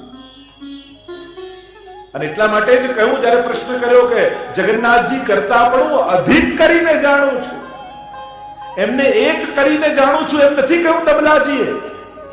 દમલાજી એમ કહ્યું છે કે દાન મળો કે દાતા, એની પણ ચર્ચા આગળ કરીશું. પ્રભુ કરતા અધિક કરીને માનું છું એવા દમલા સો અમલા. અને એટલા માટે એમને અમલા કયા, અમલ ન કહ્યું, કારણ કે એમની પ્રીતિ પ્રભુ કરતા પણ વિશેષ મહાપ્રભુના છે, વલ્લભના છે. અને એટલે જ પોતાની જુદી સેવા ન પધરાવી. કારણ પ્રભુ કરતા પણ અધિક જ્યારે મહાપ્રભુ મળ્યા હોય અને એમની સેવા ટહેલનો લાભ મળતો હોય, એટલે કે એક સ્વરૂપની સેવા હું ક્યાં કરું? કારણ હું જેને સ્વરૂપની સેવા કરું છું, તાકે રોમ રોમ પ્રતિ પ્રકટિત કોટી ગોવર્ધન રાય. શ્રી વલ્લભના તો રૂવાડે રૂવાડે કરોડો ગોવર્ધનનાથ બિરાજે છે. તો આવા કરોડો ગોવર્ધનનાથને છોડી હું એક ગોવર્ધનનાથ માથે ક્યાં પધરાવું? જ્યારે આવો અમૂલ્ય લાભ મળતો હોય, જ્યારે સ્વયં યમુનાજીના પ્રત્યક્ષ ધારા પ્રવાહમાં બેસીને પાન કરવાનો અવસર મળતો હોય, પછી લોટીજી ઘરે લાવીને પછી પાન કરવાનું ક્યાં આશા? યમુનાજી કલકલ વહેતા હોય અને ત્યાં જે પાન કરવા મળે એના એ જે આનંદ છે, એવો આનંદ લોટીજીમાંથી ચમચી લઈને પીવામાં ક્યાં આનંદ છે? તો આમ શ્રી વલ્લભના તો રૂવાડે રૂવાડે કરોડો ગોવર્ધનનાથ છે. તો આવા દમલા સો અમલા, આવા દામોદરદાસજી છે. આવા અમારા શ્રી દમલાજી, જેને શ્રી મહાપ્રભુજી સ્નેહથી દમલા કહીને બોલાવે, દમલા સો અમલા. આવા ભગવદીઓનો આ માર્ગ છે, કેવલ અમલજનોનો નહીં. પુષ્ટિ માર્ગમાં કેવલ તમારી સ્વભાવની યા સ્વરૂપની શુદ્ધિ જ પૂરતી નથી, પણ તમારી ભાવનિષ્ઠા મહત્વની છે. તમારી ગમે તેવી સ્વભાવની વિચિત્રતા હોય, વિશિષ્ટતા હોય, અહીંયા જોવાય છે ભાવનિષ્ઠા. તમારા ભાવની ઉત્તમતા છે કે નહીં એનો વિચાર અહીંયા જોવાય છે. તમારા વલ્લભ પ્રત્યેની અનન્યતા છે કે નહીં અહીંયા એ જોવાય છે. એને આ માર્ગ ફલિત થાય છે. અને એટલા માટે પુષ્ટિ ભક્તિનું પરમ ફલ જોઈતું હોય તો એ પરમ ફલને પામવા માટે પ્રભુ કરતા પણ મહાપ્રભુમાં વિશેષ પ્રીતિ જોઈએ. ત્યારે જેમ દમલાજી એ 84 વૈષ્ણવની પહેલી વાર્તા, દમલાજીની વાર્તા, તો તમે જુઓ 252 વૈષ્ણવની વાર્તામાં પહેલી વાર્તા કોની? નાગજી ભટ્ટ. હવે એમની પણ પ્રીતિ જુઓ, એમની પણ પ્રીતિ શ્રીનાથજીની સેવામાં એમને રાખ્યા છે, છતાંય શૃંગાર ધરતા ધરતા શ્રીનાથજીના મુખારવિંદમાં એ ગુસાઈજીને યાદ કરે છે કે આ ઠાકોરજીને જે હું લાલ લડાવી રહ્યો છું, એમની જે સેવા કરી રહ્યો છું, આવી જ સેવા મને જો ગુસાઈજીની મળી હોત તો કેવો આનંદ આવે. અને ગુસાઈજીના શરણે આવ્યા એટલે ગુસાઈજી એમને શ્રીનાથજીની સેવામાં રાખી દીધા. અને આમની નિષ્ઠા અને આમનું મન તો ગુસાઈજીની સેવામાં. એટલે શૃંગાર કરતા જાય આંખમાંથી આંસુ વહેતા. ન રહેવાયું તો પત્ર લખ્યો ગુસાઈજીને કે હું તો સરોવરમાં તાજા ખીલેલા કમળનો રસ લેવા માટે ભ્રમર બનીને આવેલો, પણ એ ભ્રમર કોઈ સોનાના કવળમાં બીડાઈ જાય એમ હું પણ આ રીતે જ બીડાઈ ફસાઈ ગયો છું એ કે હું આપના સ્વરૂપમાં મને આસક્તિ છે અને સરોવરનું તાજું ખીલેલું કમળ એ ગુસાઈજી આપ છો અને શ્રીનાથજી તો સોનાનું કમળ છે અને સોનાના કમળમાં જેમ ભ્રમર ફસાઈ જાય અને એ તો રાહ જોતો હોય કે ક્યારે બહાર ઉડું અને તાજા સરોવરમાં ખીલેલા તાજા કમળ ઉપર હું જઈને બેસું એમ હે ગુસાઈજી એવી કૃપા કરો કે મને આપની સેવાનું સુખ મળે. તો અહીંયા 84 વૈષ્ણવની વાર્તામાં પણ શ્રીજી કરતા વલ્લભમાં અધિક નિષ્ઠા બતાવી, એમ જ 252 ની વાર્તામાં પણ શ્રીજી કરતા ગુસાઈજીમાં અધિક નિષ્ઠા બતાવી. તો દમલા સ્વમલા, આવા અમારા દામોદર દાસ, આવા અમારા દમલાજી જેને મહાપ્રભુજી સ્નેહથી કહેતા. જો પૂર્વ ચરિત્રને જોઈએ, ભૂતલ પર પ્રગટ થયા લલિતાજી, ભાવ સિંધુ આદિ ગ્રંથોમાં એમનું પૂર્વ ચરિત્રનું વર્ણન આવે છે. 84 વૈષ્ણવની વાર્તામાં એમના બાળપણના ચરિત્રનું વર્ણન નથી, પણ ભાવ સિંધુ આદિ ગ્રંથોમાં જોવા જાઓ તો એમનો જન્મ વર્ધામાં મહારાષ્ટ્રમાં થયો. નગર શેઠ છે પિતા, પૂર્વમાં કાકરવાડ ગામથી રહેલા. 4 દીકરાઓ. દમલાજી પ્રગટ થયા અને એ તો જાણે છે કે મારું પ્રાગટ્ય ભૂતલ પર શેના માટે થયું છે. ક્યાંય કોઈ લૌકિકમાં એમની પ્રવૃત્તિ નથી, એમને રસ નથી. કામ એક જ, રોજ ઘરની બીજા માળે એક ઝરૂખો છે, બસ ત્યાં ઉભા રહે અને રાજમાર્ગ ઉપર ઘર દ્રષ્ટિ રાખે, રાજમાર્ગ ઉપર, અને મનમાં મનોરથ એક, મારો વલ્લભ ક્યારે પધારશે. મારો જન્મ તો એમના માટે, એમની સેવા માટે થયો છે. ક્યાંય કસાય લૌકિક કાર્યમાં રસ નથી. એક જ વાર શ્રી વલ્લભ ક્યારે પધારશે, મારા મહાપ્રભુજી ક્યારે આવશે. ઇન પલકન સો મગ જાડે, ટગર ટગર ટગર ટગર, બસ એક જ ધ્યાન, મહાપ્રભુજીનું રટણ, શ્રી વલ્લભ શ્રી વલ્લભ, મનમાં અખંડ જપ ચાલે છે. પિતાનું અવસાન થયું છે, ભાઈઓ મિલકતના ભાગલા કરવામાં મશગુલ થયા છે. આ ભાગ મોટા ભાઈનો, આ બીજા ભાઈનો, આ ત્રીજા ભાઈનો. કમલાજીએ કહ્યું મને આમાં રસ નથી, મારું ધન આ માર્ગ પરથી ચાલીને આવશે. અશેષ ભક્ત સંપ્રાર્થ ચરણાબ્જ રજોધન. સર્વોત્તમ સ્તોત્રમાં છેલ્લું નામ શ્રી ગુસાઈજી આપ્યું કે જેના માટે શ્રી વલ્લભના ચરણારવિંદની રજ જ સર્વસ્વ ધન છે, એવા ભક્તોથી મહાપ્રભુજી સેવાયેલા છે. અને ઝરૂખા ઉપર નજર છે, રાજમાર્ગ પર, અને એટલામાં જ પૃથ્વી પ્રદક્ષિણા કરવા નીકળેલા શ્રી મહાપ્રભુજી રાજમાર્ગ પરથી ચાલતા પધારતા દેખાય. ગજ ગતિ ચાલ ચલે શ્રી વલ્લભ, ઇનકી કૃપા ભય સબ સુલભ. ગજ ગતિ ચાલતી ચાલતા એક ધોતી ને ઉપરનો ધારણ કરેલા શ્રી મહાપ્રભુજી રાજમાર્ગ પરથી સામેથી ચાલતા ચાલતા પધારે છે. અને જ્યાં દૃષ્ટિ પડી શ્રી મહાપ્રભુજીના મુખારવિંદ પર, દમલાજી પરમ પ્રસન્ન થઈ ગયા. અરે વર્ષોથી જેમની પ્રતીક્ષા કરી રહ્યો હતો, શ્રી મહાપ્રભુજી પધારી રહ્યા છે. સીડી સુદ્ધામાં નથી ગયા, ઝરૂખા ઉપરથી છલાંગ લગાવી અને મહાપ્રભુજીના ચરણારવિંદને પકડી લીધા. ચોધાર આંસુએ રડતા દમલાજી ચરણોને માનો પખાડી રહ્યા છે. જલ્દી મહાપ્રભુજી એટલું બોલ્યા, દમલા અબ તો મેં આ ગયો, અબ રોવે કી કા બાત, ચલો મેરે સાથ. હવે તો મળી ગયો છું, હવે તો આપણી મુલાકાત થઈ ગઈ છે. આ 3 મિલન મને બહુ આકર્ષિત કરે છે. પુષ્ટિ માર્ગમાં 3 મિલન બહુ દુર્લભ છે. પહેલું, શ્રી મહાપ્રભુજી અને ગુસાઈ ઠાકોરજીનું પ્રથમ મિલન.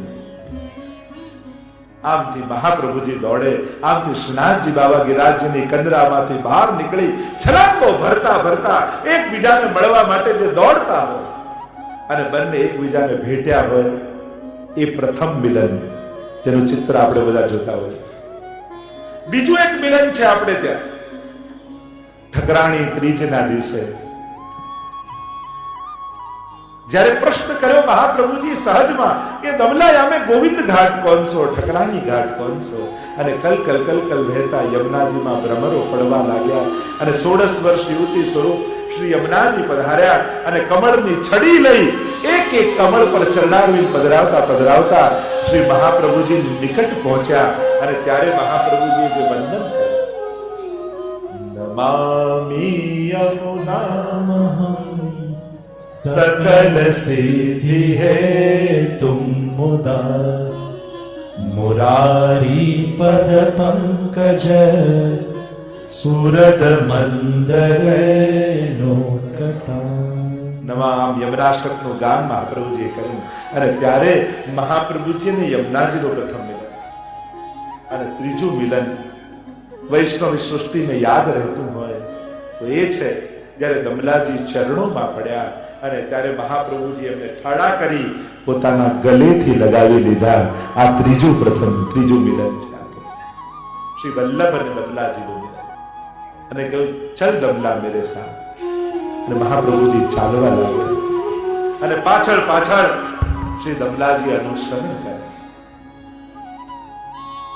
તો આમ આ દમલાજીનું પ્રાગટ્ય આ વર્ધામાં થયું હતું. આજે પણ જ્યારે ચોથ આવે અને ત્યારે દમલાજીની વધાઈ, આપણે ત્યાં તો એકમાત્ર ભક્ત એવા છે, જો આપણે ત્યાં ઠાકોરજીની વધાઈ, મહાપ્રભુજીની વધાઈ, ગુસાઈજીની વધાઈ, સાથે લાલજીની વધાઈ, હરિરાયજી આદિની વધાઈ, પણ વૈષ્ણવમાં કોઈની વધાઈ ગવાતી હોય તો આપણે ત્યાં દમલાજીની વધાઈ ગવાય છે. ભક્ત શિરોમણી ભક્ત શિરોમણી રાય પ્રગટે, ભક્ત શિરોમણી રાય માઘ માસ શુક્લ ચોથ અધિક લોકની ધીરાઈ પ્રગટે, ભક્ત શિરોમણી રાય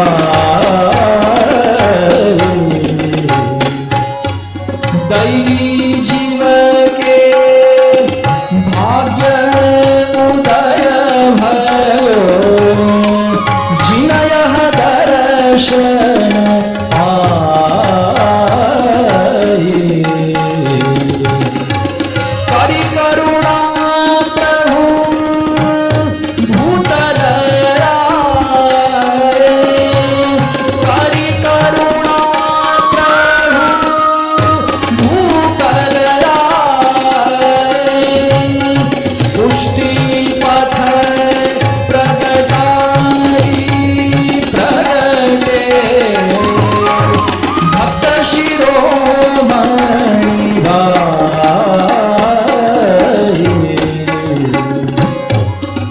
महामहोत्सव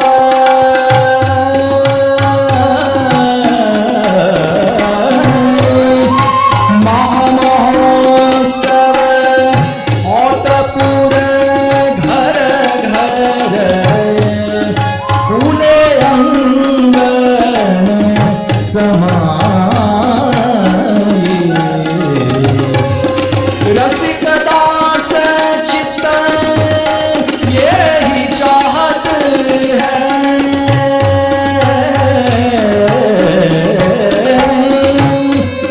रसिक दास चित्त यही चाहत है, चरण कमल मन गाई प्रगटे, भक्त शिरोमणि राय દમલાજીની વધાઈ ગાવા. દમલાજીના બેઠકજી છે. આજે પણ રથયાત્રા આદિ કરવા જઈએ તો દમલાજીના બેઠકજીમાં વંદન કરીએ. અનેક પ્રકારના ભાવ દમલાજીના સ્વરૂપના કયા છે. પ્રસંગ જ્યારે ચરિત્ર વર્ણન શ્રી ગોકલેશ પ્રભુ કરે છે, પ્રસંગ પ્રારંભ કરતા શ્રી મહાપ્રભુજીના એ વચનોને યાદ કરે છે કે દમલાજી અને મહાપ્રભુજી બિરાજ્યા હોય ત્યારે મહાપ્રભુજી એ આજ્ञा करे कि दमला ये मार्ग तेरे लिए प्रकट किया, આ માર્ગ મેં તારા માટે પ્રગટ કર્યો છે. અને દમલા એ કોઈ વ્યક્તિ કે કોઈ જીવનું નામ નથી. દમલા એ ભાવની અવસ્થાનું નામ છે. અને જે જીવ એ અમલા અને દમલાની સ્થિતિમાં પહોંચ્યા છે એના માટેનો આ માર્ગ મહાપ્રભુજી પ્રગટ કરેલો છે.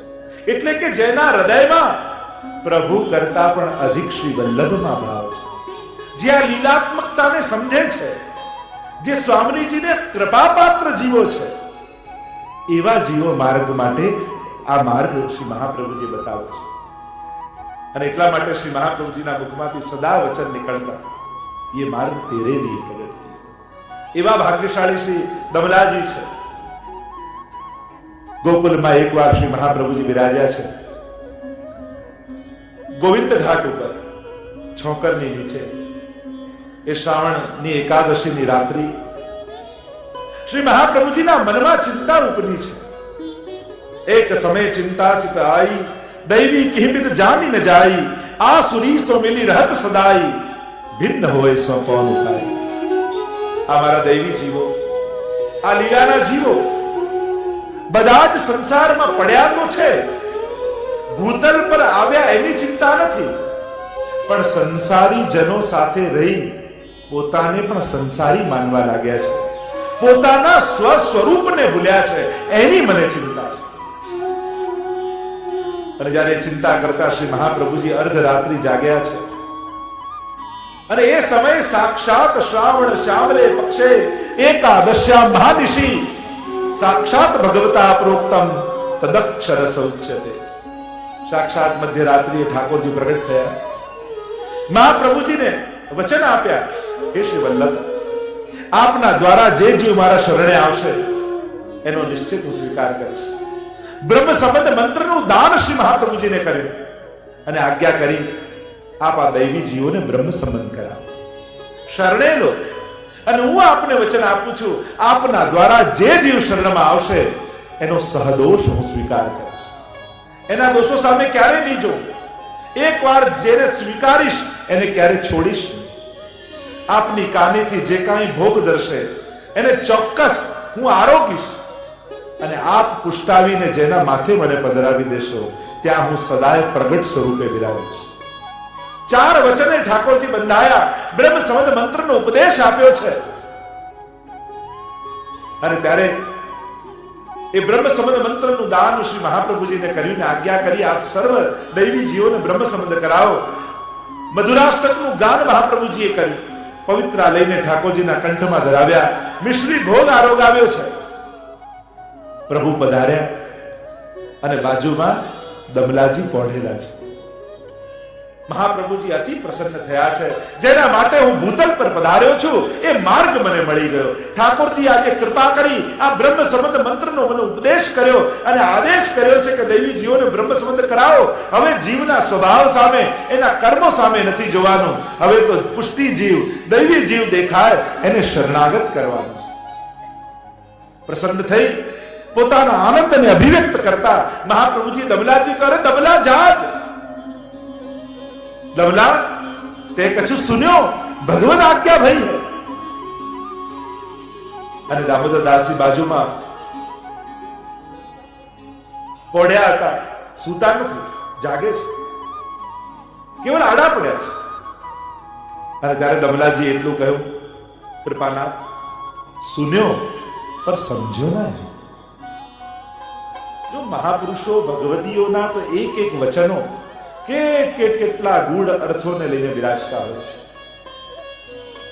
આપણને તો થોડી ખબર, હા મને તો આવડે છે, મને ખબર છે, કારણ બતાવ્યું. દમલાજી તો જાગતા હતા, પ્રભુના વચનો સાંભળ્યા એટલે કહ્યું તો ખરા, સુન્યો પણ સમજો નહીં એમ કહી ભાવ પ્રકાશ મારીરાય સમજાવે છે કે દમલાજી અહીંયા મહાપ્રભુજીની અધિકતા સિદ્ધ કરે છે. કહે છે આ ભગવદ વાણી જો હું એમ કહી દઉં કે હું બે સાંભળી લીધું, હું સમજી ગયો, તો મારું જ્ઞાન મહાપ્રભુજી બરાબર થઈ જાય. કે જે વાત મહાપ્રભુજી સમજે હું સમજી ગયો. પણ ભગવદ આજ્ઞાને જ્યાં સુધી ગુરુ ન સમજાવે, શ્રી વલ્લભ ન સમજાવે, ત્યાં સુધી અમારા જીવોને સમજ ક્યાંથી આવે? અમે તો અર્થો કરીશું તોય અમારી બુદ્ધિની રીતે કરીશું, ક્યાંક જુદા અર્થો કરી લઈશું. પણ આપ શ્રી કૃષ્ણ હાર્દવિદ છે. મહાપ્રભુજીનું સર્વોત્તમ સ્તોત્રમાં એક નામ છે, શ્રી કૃષ્ણ હાર્દવિદ. ઠાકોરજીના હૃદયની જાણનારા શ્રી મહાપ્રભુજી છે. અમે કેવલ શબ્દોને સાંભળી શકીએ છીએ, પણ એ શબ્દો ઠાકોરજીએ શું કારણથી કયા એ એમના હૃદયની જાણનારા તો હે વલ્લભ આપ છો. અને જ્યાં સુધી આપ ઠાકોરજીના હૃદયની અમને ન સમજાવો ત્યાં સુધી અમે કેમ સમજી શકવાના? એટલે દમલાજીએ કહ્યું, સુન્યો પર સમજો નહીં. સમજ તો આપ આપો ત્યારે સમજ આવે. અમે કેવલ સાંભળી શકીએ છીએ. એક અર્થ એમ કર્યો કે મહાપ્રભુજી બરાબર જ્ઞાન ન થઈ જાય એટલે દીનતા બતાવે. કારણ કે આ માર્ગમાં બે વસ્તુ બહુ દુર્લભ છે, અને એ દુર્લભ બંને વાત શ્રી દમલાજી અહીંયા સમજાવે છે. એક સુન્યો ને સમજો નહીં આટલું કહી અને દમલાજીએ દીનતા શીખવાડી કે ક્યારે પણ શ્રી વલ્લભ બરાબર નથી શકાય. આપની અધિકતા છે. વૈષ્ણવે દૈન્ય રાખ્યું, અને જ્યારે ગુરુ કૃપા કરીને સમજાવે ત્યારે એ વાત સમજમાં આવે. આપણે આપણી બુદ્ધિથી અર્થઘટનો કરીએ, કદાચ એ આશ્રય ઠાકોરજીનો કહેવાનો ના હોય. એટલે જ્યારે કોઈ પણ વાત હોય, કોઈ મહાન ભગવદીઓ પાસે, કોઈ મોટા વડીલ ભગવદીઓ પાસે, કોઈ ગુરુજન પાસે બેઠા હોઈએ, કોઈ વાત ચાલતી હોય, ત્યારે ક્યારે એમ નહીં કેવું કે ના ના મને બધું સમજાયું. ત્યારે તો એમ કેવું, આપ કૃપા કરીને સમજાવો તો સમજમાં આવે. બાકી અમે તો જીવ બુદ્ધિથી અર્થઘટન કરીશું. તો દમલાજી પહેલા દીનતા સમજાવી, અને યહ માર્ગ હાસી ખેલવે કો નહીં, એમાં વિરહ સમજાવ્યું. આ બે દુર્લભ તત્વોનું દાન દમલાજી કરે છે. એક દીનતાનું દાન દમલાજી કરે, અને બીજું વિરહનું દાન દમલાજી કરે છે. અને વિરહાનલ રૂપ શ્રી વલ્લભ પોતે છે. અને વલ્લભનું દાન કરવાનું સામર્થ્ય કોઈનામાં હોય તે દમલાજીમાં છે. કારણ કે દામોદર ભક્ત વત્સ્યો, દમલાજી ના વશશીથ વલ્લભ છે, શ્રી સ્વામીજી છે. અને એટલા માટે દમલાજી કૃપા કરે ત્યારે જ સ્વામીજી આપણા ઉપર કૃપા કટાક્ષ કરતા હોય છે. અને એટલા માટે વલ્લભની કૃપા મેળવવા માટે દમલાજીની કૃપા થવી જોઈએ. તો સુન્યો પર સમજો નહીં ને કહી પોતાની દીનતા બતાવી કે હે શ્રી વલ્લભ આપ આજ્ઞા કરો ત્યારે અમને સમજમાં આવે. આમ કહી ઘણીવાર મહાપ્રભુજીને દમલાજી બિરાજ્યા હોય એકાંતમાં, ત્યારે મહાપ્રભુજી ઘણીવાર દમલાજીને એમ કહે કે દમલા ભગવદ વાર્તા કરે કેટલા દિવસો થઈ ગયા, बहुत दिन रह गए, કશું ભગવદ વાર્તા થાય. ત્યારે મહાપ્રભુજીને દમલાજી તો સદાય સાથે છે અને સદાય શાસ્ત્ર ચર્ચા કરે છે. પછી મહાપ્રભુજી એમ કેમ કહે છે કે ઘણા દિવસ થઈ ગયા ભગવદ વાર્તા કરે? ત્યારે હરિરાયજી ભાવ પ્રકાશમાં સમજાવે કે હમણાં આચાર્ય સ્વરૂપે મહાપ્રભુજી છે અને સેવક સ્વરૂપે દમલાજી છે. પણ આ તો ભૂતલની વાત છે. મહાપ્રભુજી તો સંકેત લીલાનો કરી રહ્યા છે કે લીલામાં મહાપ્રભુજી સ્વામીજી સ્વરૂપે છે અને શ્રી લલિતાજી સ્વરૂપે દમલાજી છે. એટલે મહાપ્રભુજી એમ કહે છે કે અહીંયા આચાર્ય અને સેવક સ્વરૂપે તો ભગવત ચર્ચા શાસ્ત્ર ચર્ચા કરીએ છે, પણ બહુ સમય થઈ ગયો સ્વામીજી સ્વરૂપે અને લલિતાજી સ્વરૂપે ઠાકોરજીની રસ વાર્તા કરે, ભગવત વાર્તા કરે. અને એનો સંકેત કરી રહ્યા છે કે રસરૂપે વાર્તા નથી કરી, એમ ચર્ચા કરી. આગળ બીજા પ્રસંગોમાં શ્રી ગોકલેશ પ્રભુ વર્ણન કરે છે કે 3 વાર શ્રી ઠાકોરજી પાસે મહાપ્રભુજીએ માંગ્યું કે દમલા કી દેહ મેરે આગે ન છૂટે, દામોદર દાસજીની દેહ મારી આગળ ન છૂટે એવી પ્રભુ કૃપા કરજો. કારણ પુષ્ટિ ભક્તિના ભાવનું સ્થાપન શ્રી મહાપ્રભુજીએ દમલાજીની ભીતર કર્યું છે. અને દમલાજીની ભીતર કર્યું છે એટલે મહાપ્રભુજી ઈચ્છે છે કે આ ભાવ સદાય માટે, જ્યાં સુધી પુષ્ટિ માર્ગની સ્થિતિ છે ત્યાં સુધી દમલાજીની પણ સ્થિતિ છે. એટલે 10 જન્મનો અંતરાય એમ કહ્યું દમલાજી માટે. 10 જન્મ દમલાજી ના કયા, કારણ કે જ્યાં સુધી 500 વર્ષ એમ કહેવાય કે પુષ્ટિ માર્ગની સ્થિતિ, એટલે જ્યાં સુધી પુષ્ટિ માર્ગ છે ત્યાં સુધી દમલાજી પણ આ માર્ગમાં છે. કોઈ વ્યક્તિ તરીકે નહીં, પણ અનેક વૈષ્ણવોમાં પ્રભુ કરતા પણ મહાપ્રભુ વિશેષ છે. એ ભાવ રૂપે દમલાજી આજે પણ અનેક દેવીજીઓના હૃદયમાં આજે પણ વિદ્યમાન છે, પ્રગટ સ્વરૂપે બિરાજમાન છે. આ ભાવ દમલા છે. કયો ભાવ? કે જગન્નાથજી કરતા પણ મારા વલ્લભ મારા માટે વિશેષ છે. એ ભાવરૂપ દમલાજીની પુષ્ટિ માર્ગમાં સદાય સ્થિતિ રહેવા. આમ જ્યારે કહ્યું 3 વાર માંગ્યું તો કહ્યું આમ કેમ કહ્યું, દમલાજીની સ્થિતિ કેમ કહી? કારણ કે પુષ્ટિનો ભાવ દમલાજીના હૃદયમાં સ્થાપિત મહાપ્રભુ. તો પ્રશ્ન કર્યો તો કે ગુસાઈજીના હૃદયમાં કેમ સ્થાપિત ન કર્યો અને દમલાજીના હૃદયમાં સ્થાપિત કર્યો? જો ગુસાઈજીના હૃદયમાં સ્થાપિત કરી દીધો હોત તો વલ્લભકુલમાં એમને આ માર્ગની સ્થિતિ રહે, પણ ગુસાઈજીના હૃદયમાં સ્થિત ન કરતા દમલાજીના હૃદયમાં કેમ સ્થાપિત કર્યો? ત્યારે ભાવ પ્રકાશ મારીરાયજી સમજાવે કે મહાપ્રભુજીને ભક્તોનો માર્ગ પ્રગટ કરવો છે, ઈશ્વર માર્ગ પ્રગટ નથી કર્યો. જો ગુસાઈજીના હૃદયમાં સ્થાપિત કર્યો હોત તો આ માર્ગ ભગવદીયોનો ભક્તોનો માર્ગ ન કહેવાય, ઈશ્વર માર્ગ કહેવાય. કારણ કે ગુસાઈજી તો પૂર્ણ પુરુષોત્તમ છે અને એમના હૃદયમાં જો સ્થિતિ રહે તો ઈશ્વર માર્ગ બની જાય. પણ મહાપ્રભુજી ગુસાઈજીના હૃદયમાં સ્થાપિત ન કરતા દમલાજીના હૃદયમાં સ્થાપિત કરી આને ભક્તિનો માર્ગ બનાવ્યો, ભક્તોનો માર્ગ બનાવ્યો. અને એટલા માટે સ્વયં ગુસાઈજી પણ માર્ગની સ્થિતિ જાણવા, માર્ગના ગ્રંથોનું રસ જાણવા, ભાવ જાણવા માટે દમલાજી પાસે જઈ છે. અને શ્રાદ્ધ કરાવીને કહ્યું મારી દક્ષિણા લાવ.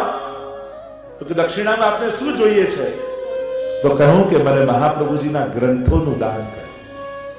અને ત્યારે 1.5 શ્લોક સિદ્ધાંત રહસ્યનો શ્રી દમલાજીએ ગુસાઈજીને શીખવાડ્યો. અને આ 1.5 શ્લોક એ સમગ્ર પુષ્ટિ સિદ્ધાંતના સાર રૂપ છે. આ 1.5 શ્લોકનો વિસ્તાર જ સર્વ ગ્રંથો છે. એટલે આ 1.5 શ્લોક શીખવાડી શ્રી દમલાજીએ ગુસાઈજીના હૃદયમાં મહાપ્રભુજીના સર્વ ગ્રંથોનું સ્થાપન કરી દીધું છે. આમ ભાવ પ્રકાશમાં દમલાજીના માર્ગની વિશેષતા બતાવી. વાર્તા પ્રસંગ 3. એક વાર દમલાજી અને મહાશ્રી ગુસાઈજી બિરાજ્યા છે અને દમલાજીને જોઈ ગુસાઈજીના મનમાં સહજ પ્રશ્ન જાગ્યો ને કહ્યું, દમલાજી આપ શ્રી વલ્લભને શું કરીને જાણો છો? અને ત્યારે દમલાજી એટલે કહ્યું કે આ દુનિયામાં સૌથી મોટા પુરુષોત્તમ કોઈ હોય તો એ જગન્નાથજી છે. સૌથી મોટા ઈશ્વર જગન્નાથજી છે. તો દમલાજી કહેવા લાગ્યા, આપે પ્રશ્ન કર્યો કે હું વલ્લભને શું કરીને જાણું છું? અને ત્યારે દમલાજી સામે પ્રશ્ન કરતા કહ્યું કે હું તો મહાપ્રભુજીને જગન્નાથજી કરતા પણ વિશેષ કરીને જાણું છું, મોટા કરીને જાણું છું. મારા મને પ્રભુ કરતા પણ મહાપ્રભુ મોટા છે. અને સહજમાં જિજ્ઞાસા થઈ ગુસાઈજીને, અને ગુસાઈજીએ કહ્યું કે દમલાજી આપ સર્વથી મોટા પ્રભુને કહો છો તો શ્રી વલ્લભને એમનાથી પણ મોટા કેમ કહો છો તમે? ત્યારે દમલાજી સામે પ્રશ્ન કરતા કહ્યું, બતાવો બાબા, દાન બડો કે દાતા? મોટું કોણ, દાન કે દાતા? કરોડોના ઢગલા પડ્યા હોય પણ કોઈ આપનારું ન હોય તો દાન પોતે જઈ શકતું નથી. એટલે કે કોઈ પણ વસ્તુ એ દાતાને આધીન છે કે એ દાન બનશે કે એનો અન્ય જગ્યાએ ઉપયોગ થશે. એ સ્વયં વસ્તુ કોઈના જીવના પુણ્યનું યા ઉદ્ધારનું કારણ નથી બની શકતી, પણ એ વસ્તુનો વિનિયોગ એના ઉદ્ધારનું કારણ બને છે. અને એટલા માટે શ્રીનાથજી બાબા એ દાન છે અને શ્રી મહાપ્રભુજી એ દાતા છે. અને એટલા માટે દાન કરતા હંમેશા દાતા મોટો હોય છે, કારણ કે દાતા એને જ્યારે આપવા માંગે ત્યારે એને આપી શકે છે, પણ દાન પોતે જઈ શકતું નથી. એમ પ્રભુ પોતે કોઈ જીવ પર કૃપા કરવા માટે સ્વતંત્ર જઈ શકતા નથી, એના સુધી પહોંચી શકતા નથી. જ્યાં સુધી શ્રી વલ્લભ રૂપ દાતા એ શ્રીજીને પધરાવે નહીં ત્યાં સુધી એ સ્વયં ન જઈ શકે. એટલા માટે મારા મને તો શ્રીનાથજી કરતા પણ મહાપ્રભુજી મોટા છે. શ્રીજી પ્રભુ છે અને વલ્લભ મહાપ્રભુ છે, કારણ કે ઠાકોરજીનું દાન શ્રી મહાપ્રભુજી સર્વને કર્યું છે. અહીંયા આ ભક્તિ માર્ગી જીવ સ્વતંત્ર કેવળ ભક્ત ન થાય, એમ ગોપાલદાસજી કહે છે. અહીંયા સ્વતંત્ર ભક્તિ નથી, અહીંયા તો કૃપા દ્વારા ભક્તિની પ્રાપ્તિ થાય છે. અહીંયા તો ભાવનું દાન શ્રી વલ્લભ કરે છે, અહીંયા તો પ્રભુનું દાન શ્રી વલ્લભ કરે છે. અહીંયા સ્વતંત્ર પ્રભુ કૃપા કરતા નથી, પણ મહાપ્રભુજીની કૃપાથી પ્રભુ કૃપા કરે છે. અને એટલા માટે મારા મને દાન કરતા દાતા મોટા છે. અને એટલા માટે વલ્લભને અધિક કરીને જાણું છું. આવો એ દમલાજીનો ભાવ છે. અને એટલા માટે દમલાજી સમસ્ત પુષ્ટિ જીવો માટે વંદનીય છે, કારણ કે દમલાજી અને પ્રભુ મહાપ્રભુજીમાં, કારણ કે દમલાજીના રોમ રોમમાં શ્રી મહાપ્રભુજી વિદ્યમાન છે. અને એટલા માટે એકવાર કુંભનદાસજી ગોવિંદદાસ શ્રી ગુસાઈજીની સાથે હાસી ખેલ કરી રહ્યા હતા, હસી મજાક ચાલી રહ્યો હતો. એટલામાં દમલાજી ત્યાં પધાર્યા. જોયું તો ગુસાઈજી સર્વની સાથે હાસી ખેલ કરે છે. ત્યારે દમલાજી ત્યાં પધાર્યા અને આટલું બોલ્યા કે બાબા, ये मार्ग ताप क्लेश को है, हंसी खेल को नहीं. अरे ત્યારે ગુસાઈજી મૌન થઈ ગયા. દમલાજી ત્યાંથી પધાર્યા ત્યારે ગુસાઈજી બહુ પ્રસન્ન થયા અને કહ્યું કે દમલાજી બહુ કૃપા કરી કે મને આમ કરીને ટોક્યા. કારણ દમલાજી એ કેવલ કોઈ વ્યક્તિ નથી, દમલાજીના રોમ રોમમાં શ્રી મહાપ્રભુજી બિરાજમાન છે. અને ગુસાઈજી અહીંયા પોતે કહે છે કે આ શબ્દો દમલાજીએ નથી કહ્યા, પણ એમના હૃદયમાં બિરાજી સ્વયં મહાપ્રભુજીએ મને કહ્યા છે. કારણ કે એક ક્ષણ માટે પણ દમલાજીને શ્રી વલ્લભનું વિસ્મરણ થતું નથી. સખંડ અખંડ અને સતત શ્રી વલ્લભનો વાસ દમલાજીના હૃદયમાં છે. અને એટલા માટે દમલાજી જે બોલે છે એ દમલાજી તો માધ્યમ બને છે, પણ સ્વયં શ્રી વલ્લભ એમના મુખે કહી રહ્યા છે. આવો ભાવ શ્રી ગુસાઈજીએ બતાવ્યો. અને ભાવ પ્રકાશમાં તો હરિરાયજી અલૌકિક વાત કરે છે. અલૌકિક વાત કરતા અલૌકિક ભાવ બતાવતા કહ્યું કે દમલાજી એ લલિતાજીનું સ્વરૂપ છે અને ગુસાઈજી એ ચંદ્રાવલીજીનું સ્વરૂપ છે લીલા.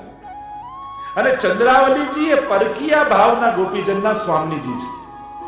બે પ્રકારના ગોપીજનો, એક સ્વકીયા અને બીજા પરકીયા. જે પ્રભુને જ પતિ માનીને રહેતા એ સ્વકીયા ગોપીજનો, અને બીજા જેમના અન્ય સ્થાન પર વિવાહ થઈ ગયા હતા પણ પ્રભુમાં જાર ભાવ રાખીને સ્નેહ રાખતા એ પરકીયા ગોપીજનો. તો એ પરકીયા ગોપીજનોના અધિષ્ઠાત્રી ચંદ્રાવલીજી છે. એટલે લલિતાજી એટલા માટે ચંદ્રાવલીજીને ટોક્યા, દમલાજી એટલે ગુસાઈજીને કહ્યું કે તમે તો પરકીયા ભાવના સ્વામીજી છો, અને પરકીયા ભાવમાં તો અખંડ ચિત્ત કેવલ ઠાકોરજીમાં રહે છે અને સદા એમનો વિરહ બનેલો રહે છે. કારણ કે સંસાર છોડીને જઈ શકતા નથી, ઘર છોડીને જઈ શકતા નથી, અને પ્રભુમાં પરમ પ્રેમ ભાવ છે. આ પરકીયા ભાવ, અને પરકીયા ભાવમાં તો અખંડ વિરહાનલ પ્રગટેલો રહે, અખંડ ભગવદ વિરહ પ્રગટેલો રહે. પછી તમે પ્રભુને ભૂલી અન્ય સાથે હાસી ખેલ કરો, એ પરકીયા ભાવ માટે યોગ્ય ન કહેવાય. તો આમ કરી અલૌકિક ભાવ બતાવ્યો કે વિરહ એ જ આ માર્ગનું પરમ ફલ છે. પરમ ફલ આ માર્ગનું વિરહ છે. અને જો વિરહ રૂપી સંપત્તિ જો હૃદયમાં નથી તો એ ભક્ત નિષ્કંચન છે, ગરીબ છે. જો તમારા હૃદયમાં ભગવદ વિરહ નથી, આ માર્ગમાં સંયોગ કરતા પણ વિપયોગની વિશેષતા છે, કારણ કે પરકીયાનો ભાવ છે. અને એટલા માટે અહીંયા આવો અલૌકિક ભાવ હરિરાયજી બતાવે. અને બીજો ભાવ એ બતાવ્યો કે ગુસાઈજી એમ માને છે કે દમલાજી દમલાજી નથી, પણ મહાપ્રભુજી એની અંદર બિરાજે છે. અને એટલા માટે જ ગુસાઈજી દામોદર દાસજીને પોતાના ચરણસ્પર્શ કરવા ન દેતા. ચરણસ્પર્શ તમે મારા ચરણસ્પર્શ કરો એ મારા માટે યોગ્ય નથી. આપ તો મહાપ્રભુજીના સેવક છો. આવો ભાવ રાખી ગુસાઈજી દમલાજીનો આદર રાખે અને દમલાજી પણ આધી ગાદી દાબીને બિરાજતા. કારણ દમલાજી પણ ગુસાઈજીને મહાપ્રભુજીના પુત્ર જાણતા, એટલે અડધી ગાદી દાબીને બિરાજતા. બીજા પણ ભાવ બતાવે. આમ આવો લલિતાજીનો ભાવ દમલાજીનો છે, એટલે ગુસાઈજી દમલાજીમાં પણ સાક્ષાત વલ્લભને જુએ છે. અને એવો ભાવ બતાવ્યો કે જેમ દરિયાનું પાણી હોય, સીધું પીવો તો ખારું લાગે, પણ એ જ્યારે વરાળ બનીને આકાશમાં વાદળ બને અને વાદળ બનીને વરસે ત્યારે પરમ મધુરું લાગે. એમ સીધા મહાપ્રભુજીનો આસ્વાદ કરવા જઈએ. આપ તો લીલાના સાગર છો, કદાચ અમે આપનો આસ્વાદ ન કરી શકીએ, પણ એ જ વલ્લભ જ્યારે દમલાજી રૂપે વરસે છે ત્યારે વધારે મીઠા લાગે છે. મીઠા વલ્લભ મીઠા વલ્લભી રે લો, મીઠા વલ્લભી રે લો, મીઠા વલ્લભી રે લો. એથી મીઠા વલ્લભના પિયા જો દમલાજી જોડ સખી નહીં જડે રે લો, દમલાજી જોડ સખી નહીં જડે રે લો.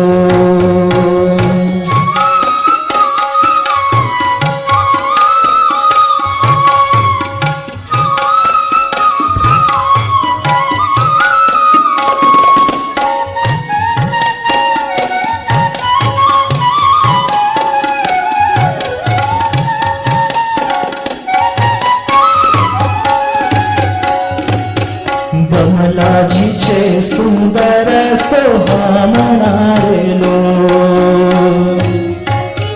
સુંદર સોહામણા રે લો. તત સુખી સ્નેહાનું સંગાનું જો દમલાજી જોડ સખી નહીં જડે રે લો, દમલાજી જોડ સખી નહીં જડે રે લો.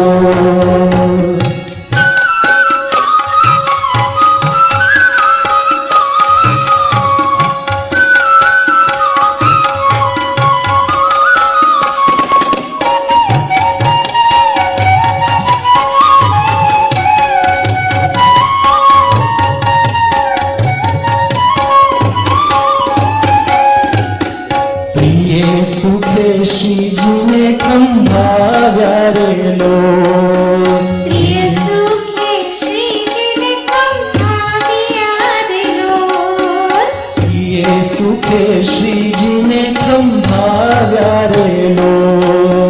પ્રિય સુખે શ્રીજીને ખંભાવ્યા રે લો. શ્રીજીએ કીધો પક્ષપાત જો દમલાજી જોડ સખી નહીં જડે રે લો, દમલાજીની જોડ સખી નહીં જડે રે લો.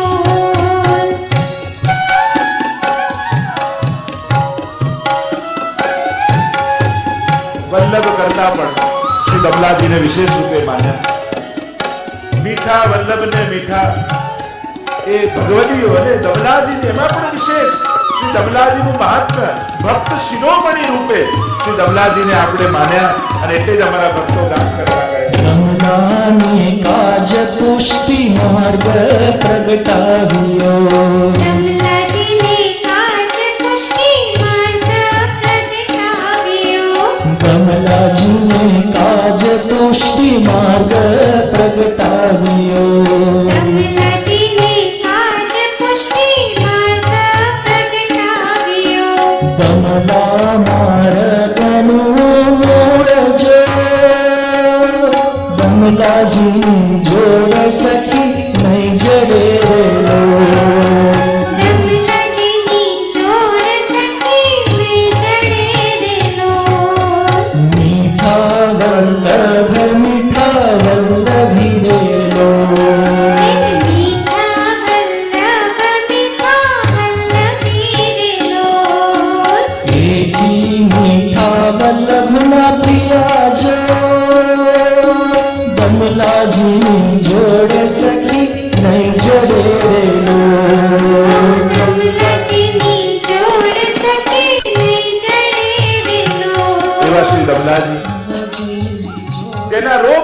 શ્રી મહાપ્રભુજી વિદ્યમાન છે.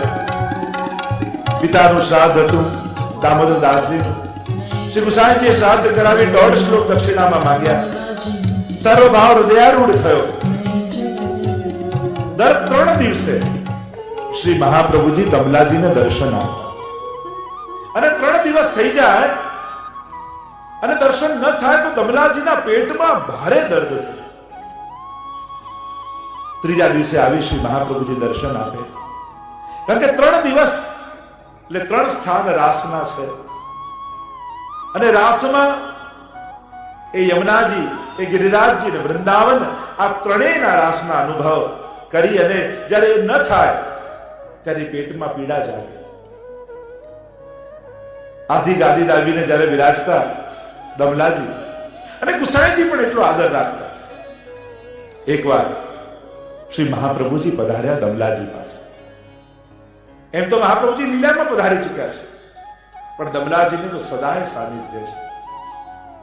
મહાપ્રભુજી પ્રગટ થયા અને દમલાજીને પ્રશ્ન કર્યો, दमला तू गुसाई जी को कहा करी के जाने हैं? तो गुसाई जी ने शू करीने जाने છે રાજ, આપકે પુત્ર તરીકે જાણો, આપના પુત્ર છે એવો ભાવ રાખીને હું જાણું છું. ત્યારે મહાપ્રભુજીએ કહ્યું, દમલા मेरे पुत्र नहीं मेरो ही स्वरूप करके जान. मारा पुत्र रूपे न जानता, પણ મારા ને ગુસાઈજીમાં કોઈ ભેદ નથી, મારું જ સ્વરૂપ કરીને જાણે છે. અને એટલે જ આપણે ત્યાં શ્રી મહાપ્રભુજી અને એમના બાળકો ને એક કરીને જાણીએ છીએ. એ જ મહાપ્રભુજીના સ્વરૂપનો વિસ્તાર કરીને જાણીએ છીએ. પણ મને ઘણી વાર એમ થાય કે વૈષ્ણવો તો વલ્લભ કુલને વલ્લભ રૂપે કરીને જાણે છે, પણ અમારા પક્ષે પણ વલ્લભ કુલ પક્ષે પણ એમ ચોક્કસ થવું જોઈએ કે દરેક વૈષ્ણવને અમે પણ દમલાજી સ્વરૂપે જોઈ શકીએ. તમે તો વલ્લભ સ્વરૂપે જુઓ છો, અમારો આદર રાખો છો, પણ અમારા પક્ષે ઘણીવાર કમી થઈ જાય, અમે વૈષ્ણવમાં દમલાજીને જોતા નથી. કારણ એ જ થઈ જાય, કારણ કે અમને એમ લાગે આ અમારા સેવક, આ અમારો સેવક, આ ફલાણાના સેવક. જ્યારે અમે પણ એમ વિચારીશું ને કે આ બધા શ્રી મહાપ્રભુજીના સેવક છે, પછી કોઈ ભેદ નહીં રહે. કારણ કે જ્યાં સુધી તમે કોઈ ઘરના, કોઈ વ્યક્તિના, કોઈ ગાદીના જ સેવક રહેશો, ત્યાં સુધી વલ્લભના સેવક નહીં બની શકો. અને જ્યાં સુધી વલ્લભના સેવક નહીં બનો, ત્યાં સુધી પુષ્ટિ માર્ગમાં મહાપ્રભુજી તમને કેમ કહેશે કે ये मार्ग मैंने तेरे लिए प्रकट किया? ત્યાં સુધી દમલાજી પ્રગટ નહીં થાય. અને જ્યાં સુધી આપણી ભીતર દમલાજી પ્રાગટ્ય નહીં કરે, ત્યાં સુધી પુષ્ટિ ભક્તિ ફલિત કેમ થશે? શ્રી વલ્લભ જ્યારે પોતાના કરીને આપણને જાણે ત્યારે આ માર્ગ ફલિત થાય, પણ પોતાના કરીને ક્યારે જાણે? જ્યારે આપણી અંદર દમલાજીનું પ્રાગટ્ય થાય. અને દમલાજીનું પ્રાગટ્ય ક્યારે થાય? જ્યારે આપણે વલ્લભના સેવક બની જાય, શ્રી મહાપ્રભુજીના થઈએ ત્યારે. અને જ્યાં સુધી આપણે મહાપ્રભુજીના નહીં થઈએ, ત્યાં સુધી પુષ્ટિ ભક્તિ ફલિત નહીં થઈ શકે, ત્યાં સુધી વલ્લભના નહીં થઈ શકીએ. ત્યાં સુધી મહાપ્રભુજી કેમ કહેશે કે ये मार्ग तेरे लिए प्रकट किया? આમ જ્યારે આવી વાત કરી મહાપ્રભુજી કે મેરો ही સ્વરૂપ કરકે જાણ્યો, અને જ્યારે આ જ્ઞાન થયું, ભેદ ગયું, ત્યારે પછી દમલાજી નીચે બિરાજતા, આગ્રહ કરીને ગુસાઈજીને ચણસ્પર્શ કરતા. જ્યારે પણ આપણે ચણસ્પર્શ કરીએ ને, ત્યારે કોઈ બાળકના કે કોઈ ગાદીના કે કોઈ એના ચણસ્પર્શ કોઈ વ્યક્તિના નહીં, ત્યારે તો એક જ ભાવ દરેક વૈષ્ણવની અંદર હોવો જોઈએ કે આ હું મહાપ્રભુજીના ચણસ્પર્શ કરી રહ્યો છું. અને જ્યારે આવા ભાવથી કરશો, ત્યારે કોઈ વ્યક્તિના આશીર્વાદ તમને નહીં લાગે, પછી તો સીધા મહાપ્રભુજીના આશીર્વાદ તમને લાગે. તમારે મહાપ્રભુજીના આશીર્વાદ લેવા હોય તો મહાપ્રભુજી જોઈને વંદન કરજો, તો મહાપ્રભુજીના આશીર્વાદ લાગશે. તો આમ ત્યારે દમલાજી આગ્રહ કરીને ચણસ્પર્શ લેતા અને કરતા. આગળના પ્રસંગમાં જ્યારે ગુસાઈજીએ કહ્યું કે આ માર્ગ તો નિસંગતાનો છે, એમ દમલાજીએ કહ્યું વિરહનો છે, 1.5 શ્લોક કરીને સમજાવ્યા. એકવાર છેલ્લે વાર્તા પ્રસંગમાં, 10મા પ્રસંગમાં શ્રી મહાપ્રભુજી સુંદર શિલા પાસે ગિરિરાજજીની તળેટીની સામે તમે જ્યારે જાઓ, બુખારવિંદની સામે મહાપ્રભુજીના બેઠકજી છે. તમે જો જતીપુરા જાઓ, ગિરિરાજજી દૂધ ચડાવવા, સામે જ બેઠકજી છે. એ કહેવાય સુંદર શિલાના બેઠક છે. ત્યાં દમલાજીની ગોદમાં મસ્તક રાખી મહાપ્રભુજી પહોળેલા છે. અને પહોળેલા છે અને એ સમયે ગિરિરાજજી ઉપર શ્રીનાથજીનું મંદિર હતું. અને એ સમયે શ્રીનાથજી બાબા છુમ છુમ છુમ છુમ કરતા કરતા શ્રીનાથજીના મંદિરમાંથી શ્રીનાથજી બહાર પધારી હવે ગિરિરાજજીની નીચે ઉતરી ગયા છે. અને મહાપ્રભુજી સામે જોઈ કોઈ વાત કહેવા માટે ઉતાવળા ઉતાવળા મહાપ્રભુજી તરફ આવી ગયા છે. અને દમલાજીની ગોદમાં શ્રી વલ્લભ પહોળ્યા છે. દમલાજીને થયું કે આપના નુપુરનો ધ્વનિ આવી રહ્યો છે અને નિકટ આવશે શ્રીનાથજી તો એ ધ્વનિથી મારા મહાપ્રભુજી જાગી જશે અને હું મહાપ્રભુજીનો સેવક છું. મારે પહેલા શ્રી વલ્લભના સુખનો વિચાર કરવો જોઈએ, કારણ કે મને શ્રીજીનો પરિચય કરાવનારા તો મહાપ્રભુજી છે. અમે ક્યાં ઠાકોરજીને જાણનારા? આ પ્રભુ છે. એ જ્યારે મહાપ્રભુએ આંગળી કરી ત્યારે તો સમજમાં આવ્યું. અને હમણાં હું ઠાકોરજીની સેવામાં નથી, હમણાં હું મહાપ્રભુજીની સેવામાં છું. અને જેની સેવામાં હોઈએ એના સુખનો વિચાર કરવો એ જ સેવકનો ધર્મ છે. અને આમ વિચાર કરી દમલાજીએ ઊંચો હાથ કર્યો અને ઈશારો કરતા કહ્યું કે ત્યાં જ ઉભા રહી જાઓ. અને ઠાકોરજી એકદમ ઉભા રહી ગયા. જો પ્રભુ પણ મહાપ્રભુના સેવકોની પણ કાની રાખે છે. એવું નહીં માનવું કે ઠાકોરજી કેવલ વલ્લભનું જ સાંભળે, ઠાકોરજી વલ્લભના સેવકોનું સાંભળે છે. જ્યારે વલ્લભીએ બનીએ, આ વાર્તા સાહિત્ય કઈ યાત્રા છે તો કે વૈષ્ણવમાંથી વલ્લભીએ બનવાની યાત્રા. એ 84 વૈષ્ણવની યાત્રા છે.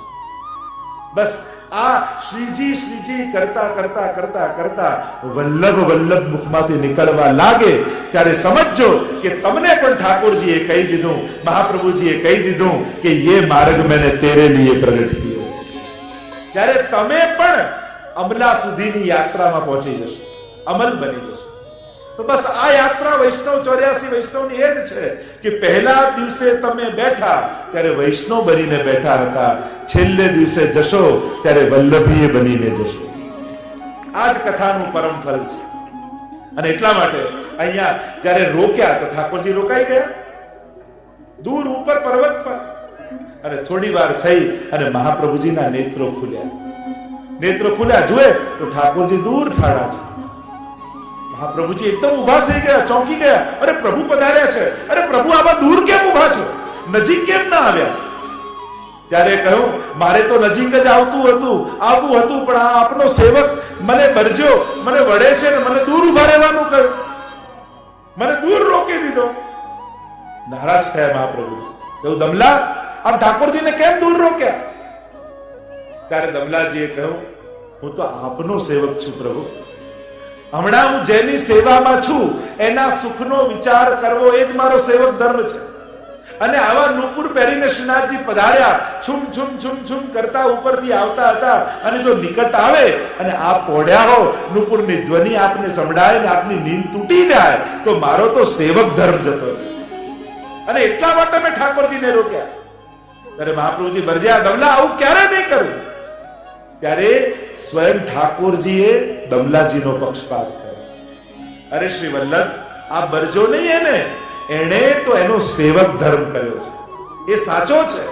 વૈષ્ણવ આવો જ હોવો જોઈએ, સેવક આવો જ હોવો જોઈએ. એણે આપના સુખનો વિચાર કર્યો એટલા માટે હું અધિક પ્રસન્ન થયો છું. કારણ કે જે એણે મારા સુખનો વિચાર કર્યો હોત અને આપને શ્રમ કરાવ્યો હોત તો હું પ્રસન્ન ન થાત, પણ એણે આપને અધિક સુખ આપ્યું એટલે હું વધારે પ્રસન્ન થયો. એને બરજો નહીં, એને જે કર્યું બરાબર કર્યું. અને ત્યારે ઠાકોરજી આવ્યા, મહાપ્રભુજીની ગોદમાં બિરાજ્યા અને કહ્યું મહાપ્રભુજીએ કે બાબા શું આજ્ઞા છે? ત્યારે ઠાકોરજીએ કહ્યું શ્રી વલ્લભ હું આપને એક વાત કહેવા આવ્યો છું. અચ્છા બાબા આજ્ઞા કરો, આપને શું મનોરથ છે? ત્યારે ઠાકોરજીએ કહ્યું કે શ્રી વલ્લભ મને ગાય બહુ પ્રિય છે, મને ગાય ખૂબ અધિક પ્રિય છે, મને એક ગાય લઈને આપો ને. ત્યારે મહાપ્રભુજી પ્રસન્ન થઈ ગયા. પોતાના હાથમાં યજ્ઞ કરવાની સોનાની પવિત્રી હતી એ વૈષ્ણવને આપીને કહ્યું, જાઓ આ વેચીને તત્કાલ અમારા શ્રીનાથજી બાબા માટે ગાય લઈને આવો. અને વૈષ્ણવ ગાય લઈને આવ્યા અને ઠાકોરજી ખૂબ પ્રસન્ન થઈ ગયા, ગાયની સાથે ખેલવા લાગ્યા અને દમલાજી પર ખૂબ પ્રસન્ન થયા કે આ એક સાચો વૈષ્ણવ છે, એને એની વૈષ્ણવતા નિભાવી છે. આમ દમલાજી પરમ વૈષ્ણવ છે. સર્વ વૈષ્ણવી સૃષ્ટિના મૂળ વૈષ્ણવ સ્વરૂપ એ દમલાજી છે. અને દમલાજી કોણ છે તો કે દમલાસુ અમલા, જેના હૃદયમાં શ્રીજી કરતા પણ શ્રી વલ્લભમાં અધિક સ્નેહ છે, એ જ દમલા છે. અને એ જ ભાવના આપણા વૈષ્ણવી જીવનનું પરમ લક્ષ્ય છે, પરમ ફળ છે. તો આવા પ્રથમ વૈષ્ણવ શ્રી દામોદર દાસજીના આપણા સર્વના વંદન કરીએ છીએ અને એમની વાર્તાને વિરામ આપીએ. સો महाप्रभु जी के ऐसे सेवक बाकी वार्ता कहां लो कहिए जो सदाय भगवद रस में छके रहे. આવા મહાપ્રભુજીના સેવકને આપણે વંદન કરીએ, કારણ કે હો વારી ઇન વલ્લભીયન પર અપને તન કો કરો બિછોના, શીશ ધરું ઇનકે ચરણંતર. દમલાજી અને આપણા હરિરાયજી તો એમ કહે કે આવા વૈષ્ણવ પર તો મારી જાતને નોછાવર કરી દઉં, મારા શરીરના પાથરના કરું. આવા વલ્લભીઓ જીવનમાં ક્ષણવાર માટે પણ મળી જાય તોય અમારી પુષ્ટિ ભક્તિ ફલિત થઈ જાય, એમ અમારે હરિરાયજી કહે. અને હવે સમય પણ થવા આવ્યો છે. પ્રથમ દિવસનો ગુસાઈજીનો ઉત્સવ આજે છે. આપણા બધાનું મહદ ભાગ્ય છે, આપણે બધા જ ભેગા મળી અને વાર્તા સાહિત્યનું રસપાન કરી રહ્યા છીએ. અને એની સાથે સાથે ગુસાઈજીના આ પરમ ઉત્સવને ઉજવવાનો અવસર મળ્યો છે. તો ગુસાઈજીનો આ જલેબી ઉત્સવ, આ બધા પ્રસંગને જાણો છો. શ્રી અમારા ગોપાલદાસજી ત્રીજા આખ્યાનને ગાતા, ગુસાઈજીના મંગળ પ્રસંગોનું સ્મરણ કરતા.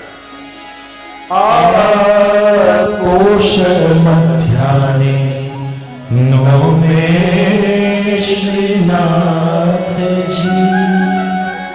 અક્કાજી ઉર ઉપન્યો આનંદ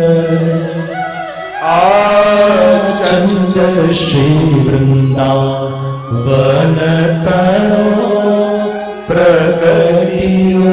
આ ચંદ શ્રી વૃંદાવન તણો નોમ પસંદ કરી પ્રગટ થવા માટે. કેમ? કારણ નંદ મહોત્સવની નોમ અને રામનવમીની પણ નોમ, આ બંને અવતાર નોમમાં થયા. તો કહ્યું નોમ એટલા માટે કે કૃષ્ણ જેવો આનંદનું દાન કરવા અને કૃષ્ણ જેવી લીલા કરવા ગુસાઈજી પધાર્યા છે. સ્વયં પૂર્ણ પુરુષોત્તમ પોતે પધાર્યા છે અને આચાર્ય રૂપે પધાર્યા એટલે રામની મર્યાદાનું પણ પાલન કરશે. એમ રામની મર્યાદા અને કૃષ્ણનો આનંદ આ બંને જે એક સ્વરૂપમાં દાન કરશે એટલા માટે નોમની પસંદગી ગુસાઈજીએ કરી છે. જ્યારે મહાપ્રભુજીના વહુજી નવનીત પ્રિયાજીને પલ્લામાં ઝુલાવી રહ્યા છે, મરક મરક મરકી રહ્યા છે ઠાકોરજી. પ્રશ્ન કર્યો, હે મહાપ્રભુજી, આજે હું ઠાકોરજીને ઝુલાવતી હતી ત્યારે ઠાકોરજી મારી સામે જોઈને મરકી રહ્યા હતા, પ્રસન્ન થઈ રહ્યા. આવું કેમ? ત્યારે મહાપ્રભુજીએ કહ્યું કે એ જ નવનીત પ્રિયાજી આપના ઘરે લાલન બનીને પ્રગટ થવાના છે ને, એટલે આપને જોઈને હસી રહ્યા છે. નવમીનો દિવસ આવ્યો. ચરણાર્થની મધ્યમાં ગુસાઈજીનું પ્રાગટ્ય થવાનું છે. પ્રસવ પીડા જાગી છે. એટલામાં બટુક નામના સંન્યાસીને ઠાકોરજી આજ્ઞા કરી. એની પાસે વિઠ્ઠલનાથજીનું સ્વરૂપ હતું. કહ્યું કે હમણાં સ્વરૂપ લઈને મહાપ્રભુજીને આપ્યા. અને વિઠ્ઠલનાથજીનું સ્વરૂપ લઈને પેલો સંન્યાસી આવ્યો, રામાનંદી સંન્યાસી, અને મહાપ્રભુજીને ગોદમાં આપ્યું ને કહ્યું કે ઠાકોરજી આજ્ઞા કરી છે કે આપની ગોદમાં પધરાવી દેવું. અને જ્યાં પધરાવ્યા વિઠ્ઠલનાથજી ગોદમાં, એટલામાં દાસી દોડતી દોડતી આવી, બધાઈ હો, બધાઈ હો, બધાઈ હો. અરે કહા ભયો? કહ્યું આપકે વહાં લાલન કો પ્રાગટ્ય ભયો હૈ. અને મહાપ્રભુજી એટલું બોલ્યા, આપ તો પ્રભુ મારા ઘરે બે રૂપે પધાર્યા, એક તો પ્રભુ રૂપે સેવા લેવા અને બીજા લાલન સ્વરૂપે સેવા કરવા. અરે વિઠ્ઠલનાથજી બે રૂપે પધાર્યા એટલે મારા લાલનનું નામ હું વિઠ્ઠલનાથજી રાખું છું. બોલો વિઠ્ઠલનાથ કી જય. વર્ષો વીત્યા. એ જ શ્રીનાથજીને એમ થયું, અરે કુંભનદાસ યહાં આવો. कुमुदाजी दौड़ता दौड़ता આવ્યા, कीर्तन गाई રહ્યા. हाँ कृपानाथ कहा आज्ञा है? कल काकाजी को प्रागट्य उत्सव है, काले नोम છે.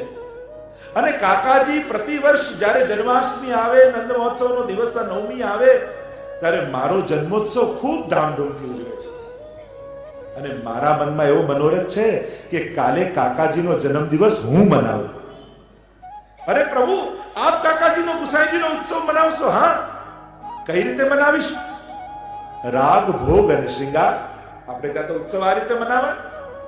અચ્છા, તો આવા ભારે શ્રૃંગાર મને ધરાવો, આવા સુંદર વધાઈ ગાન કુંભનદાસજી તમે કરજો, અને રામદાસજી અહીંયા આવો. શું આજ્ઞા છે પ્રભુ? એમ કરો, કાલે કાકાજી રસરૂપ પોતે સ્વરૂપાત્મક છે. રસો વૈશ જે ઈશ્વરનું વર્ણન આવે છે, એ તો કાકાજીનું સ્વરૂપ છે ગુસાઈજીનું. તો એમ કરો, પોતે રસ સ્વરૂપ છે, તો રસ સ્વરૂપ એવી જલેબી રૂપ સામગ્રી સિદ્ધ કરો અને મને અંગીકાર કરો. અને થોડી નહીં, ખૂબ બધી બનાવજો. મારે તો એવો મોટો ઉત્સવ કરવો છે અને બધા વૈષ્ણવોને સાથ મહાપ્રસાદ વાટવો છે, જલેબી. મારે ગુસાઈજીનો ઉત્સવ મનાવવો છે. બધા ભેગા થયા, કુંભનદાસ, રામદાસ, બધાએ કહ્યું કે અરે શ્રીનાથજીનો મનોરથ છે ગુસાઈજીનો ઉત્સવ મનાવવાની, અરે સામગ્રી લાવવી પડશે. લો 4% મારાથી, 5% મારા તરફથી, ઘરમાં પાડા બંધાયેલા કુંભનદાસ કે વેચી નાખો, 4 મોર આ લઈ આવો. બધાએ થોડા થોડા કાઢ્યા અને ભેગા કર્યા. જાઓ જાઓ, સામગ્રી લાવો. શ્રીનાથજીનો મનોરથ છે કે જલેબી આરોગાવવાની. કોઈ મેદુ લઈને આવ્યું, કોઈ ઘી લઈને આવ્યું, કોઈ સુંદર સુંદર સામગ્રીઓ, કોઈ કેસર, ચિરોંજી આદિ લઈને આવ્યા. બધા ભેગા કર્યા અને હવે તો આખી રાત રામદાસજી મોટી મોટી કઢાઈઓ ચડી છે ચૂલા ઉપર, ઘી ઉકળી રહ્યા છે, શુદ્ધ ઘીની સુગંધ ઉડી રહી છે, અને ગોળ ગોળ ગોળ ગોળ મેદાના ચકરડીઓ પડી રહી છે. 1 2 ને 2.5, 1 2 ને 2.5 આમ કરીને જલેબીઓ સિદ્ધ થઈ રહી છે. અને ચાસણી ગરમ ગરમ ઉકાળવામાં આવી છે અને જલેબી લઈ લઈને ચાસણીમાં પધરાવવામાં આવે છે. આખી રાત ટોપલા ને ટોપલા જલેબીના બને છે. શ્રીનાથજીની ચોખ્ખી આજ્ઞા છે, જો કોઈ અગાઉથી ગુસાઈજીને બધાઈ આપતા નહીં, પહેલી બધાઈ હું આપીશ, પછી તમે બધા મનાવો. બધાએ નક્કી કર્યું કે કોઈ કહેશે નહીં, પહેલી બધાઈ સ્વયં ગુસાઈજીને શ્રીનાથજી આપે. અને બપોર રાજભોગનો સમય થયો, ટોપલાના ટોપલા જલેબીના ભોગ ધર્યા છે અને ગુસાઈજી પધારી રહ્યા છે. તુરંત ચાલે વાયુ વેગે ઉતાવળો, જેમ નૌકા ચાલી સિંધુ તરવા, ફૂલ પેટે ભર્યા વસન વાઘા તણા. અને ગુસાઈજી રોજ પધારે શ્રીનાથજીને દ્વાર, અને અશ્વ પરથી નીચે ઉતર્યા અને ઉતાવળે ઉતાવળે શ્રીનાથજીના ભોગ ધરવા માટે આગળ પધારી રહ્યા છે. અને રાજભોગનો સમય પૂછ્યો, रामदास ने पूछो कहाँ समय है? जयराज राजभोग सरावे को समय है, राजभोग के अभी किवाड़ खुलेंगे. अरे गुसाईजी अपरस કરીને ભીતર પધારે, જુએ તો ટોપલા ને ટોપલા જલેબીના ભરાયા છે. આખું મંદિર જલેબીથી ભરાયું છે. આશ્ચર્યથી ગુસાઈજી જુએ. श्रीनाथजी बाबा ने पूछे, अरे बाबा ये इतनी सब सामग्री कहां से आई? મને ખબર છે ભંડારની શું સ્થિતિ છે, ભંડારમાં તો કોઈ એવી સાધન સામગ્રી છે નહીં, પછી આટલી બધી સામગ્રી આવી ક્યાંથી? અને ત્યારે શ્રીનાથજી બાબાએ કહ્યું, કાકાજી आपको जन्मदिन की बहुत बहुत बधाई हो, आपको आज जन्मदिन है और मैंने आपको जन्मदिन मनायो है, आपको खूब खूब बधाई है. અને ગુસાઈજી તો એવા ભાવાવેશમાં આવી ગયા, એટલામાં બધા જ વૈષ્ણવો દોડતા આવ્યા, આનંદ કિલ્લોલ કરતા. શ્રી વલ્લભ ને દ્વાર રે आनंद अपार रे प्रगट्या श्री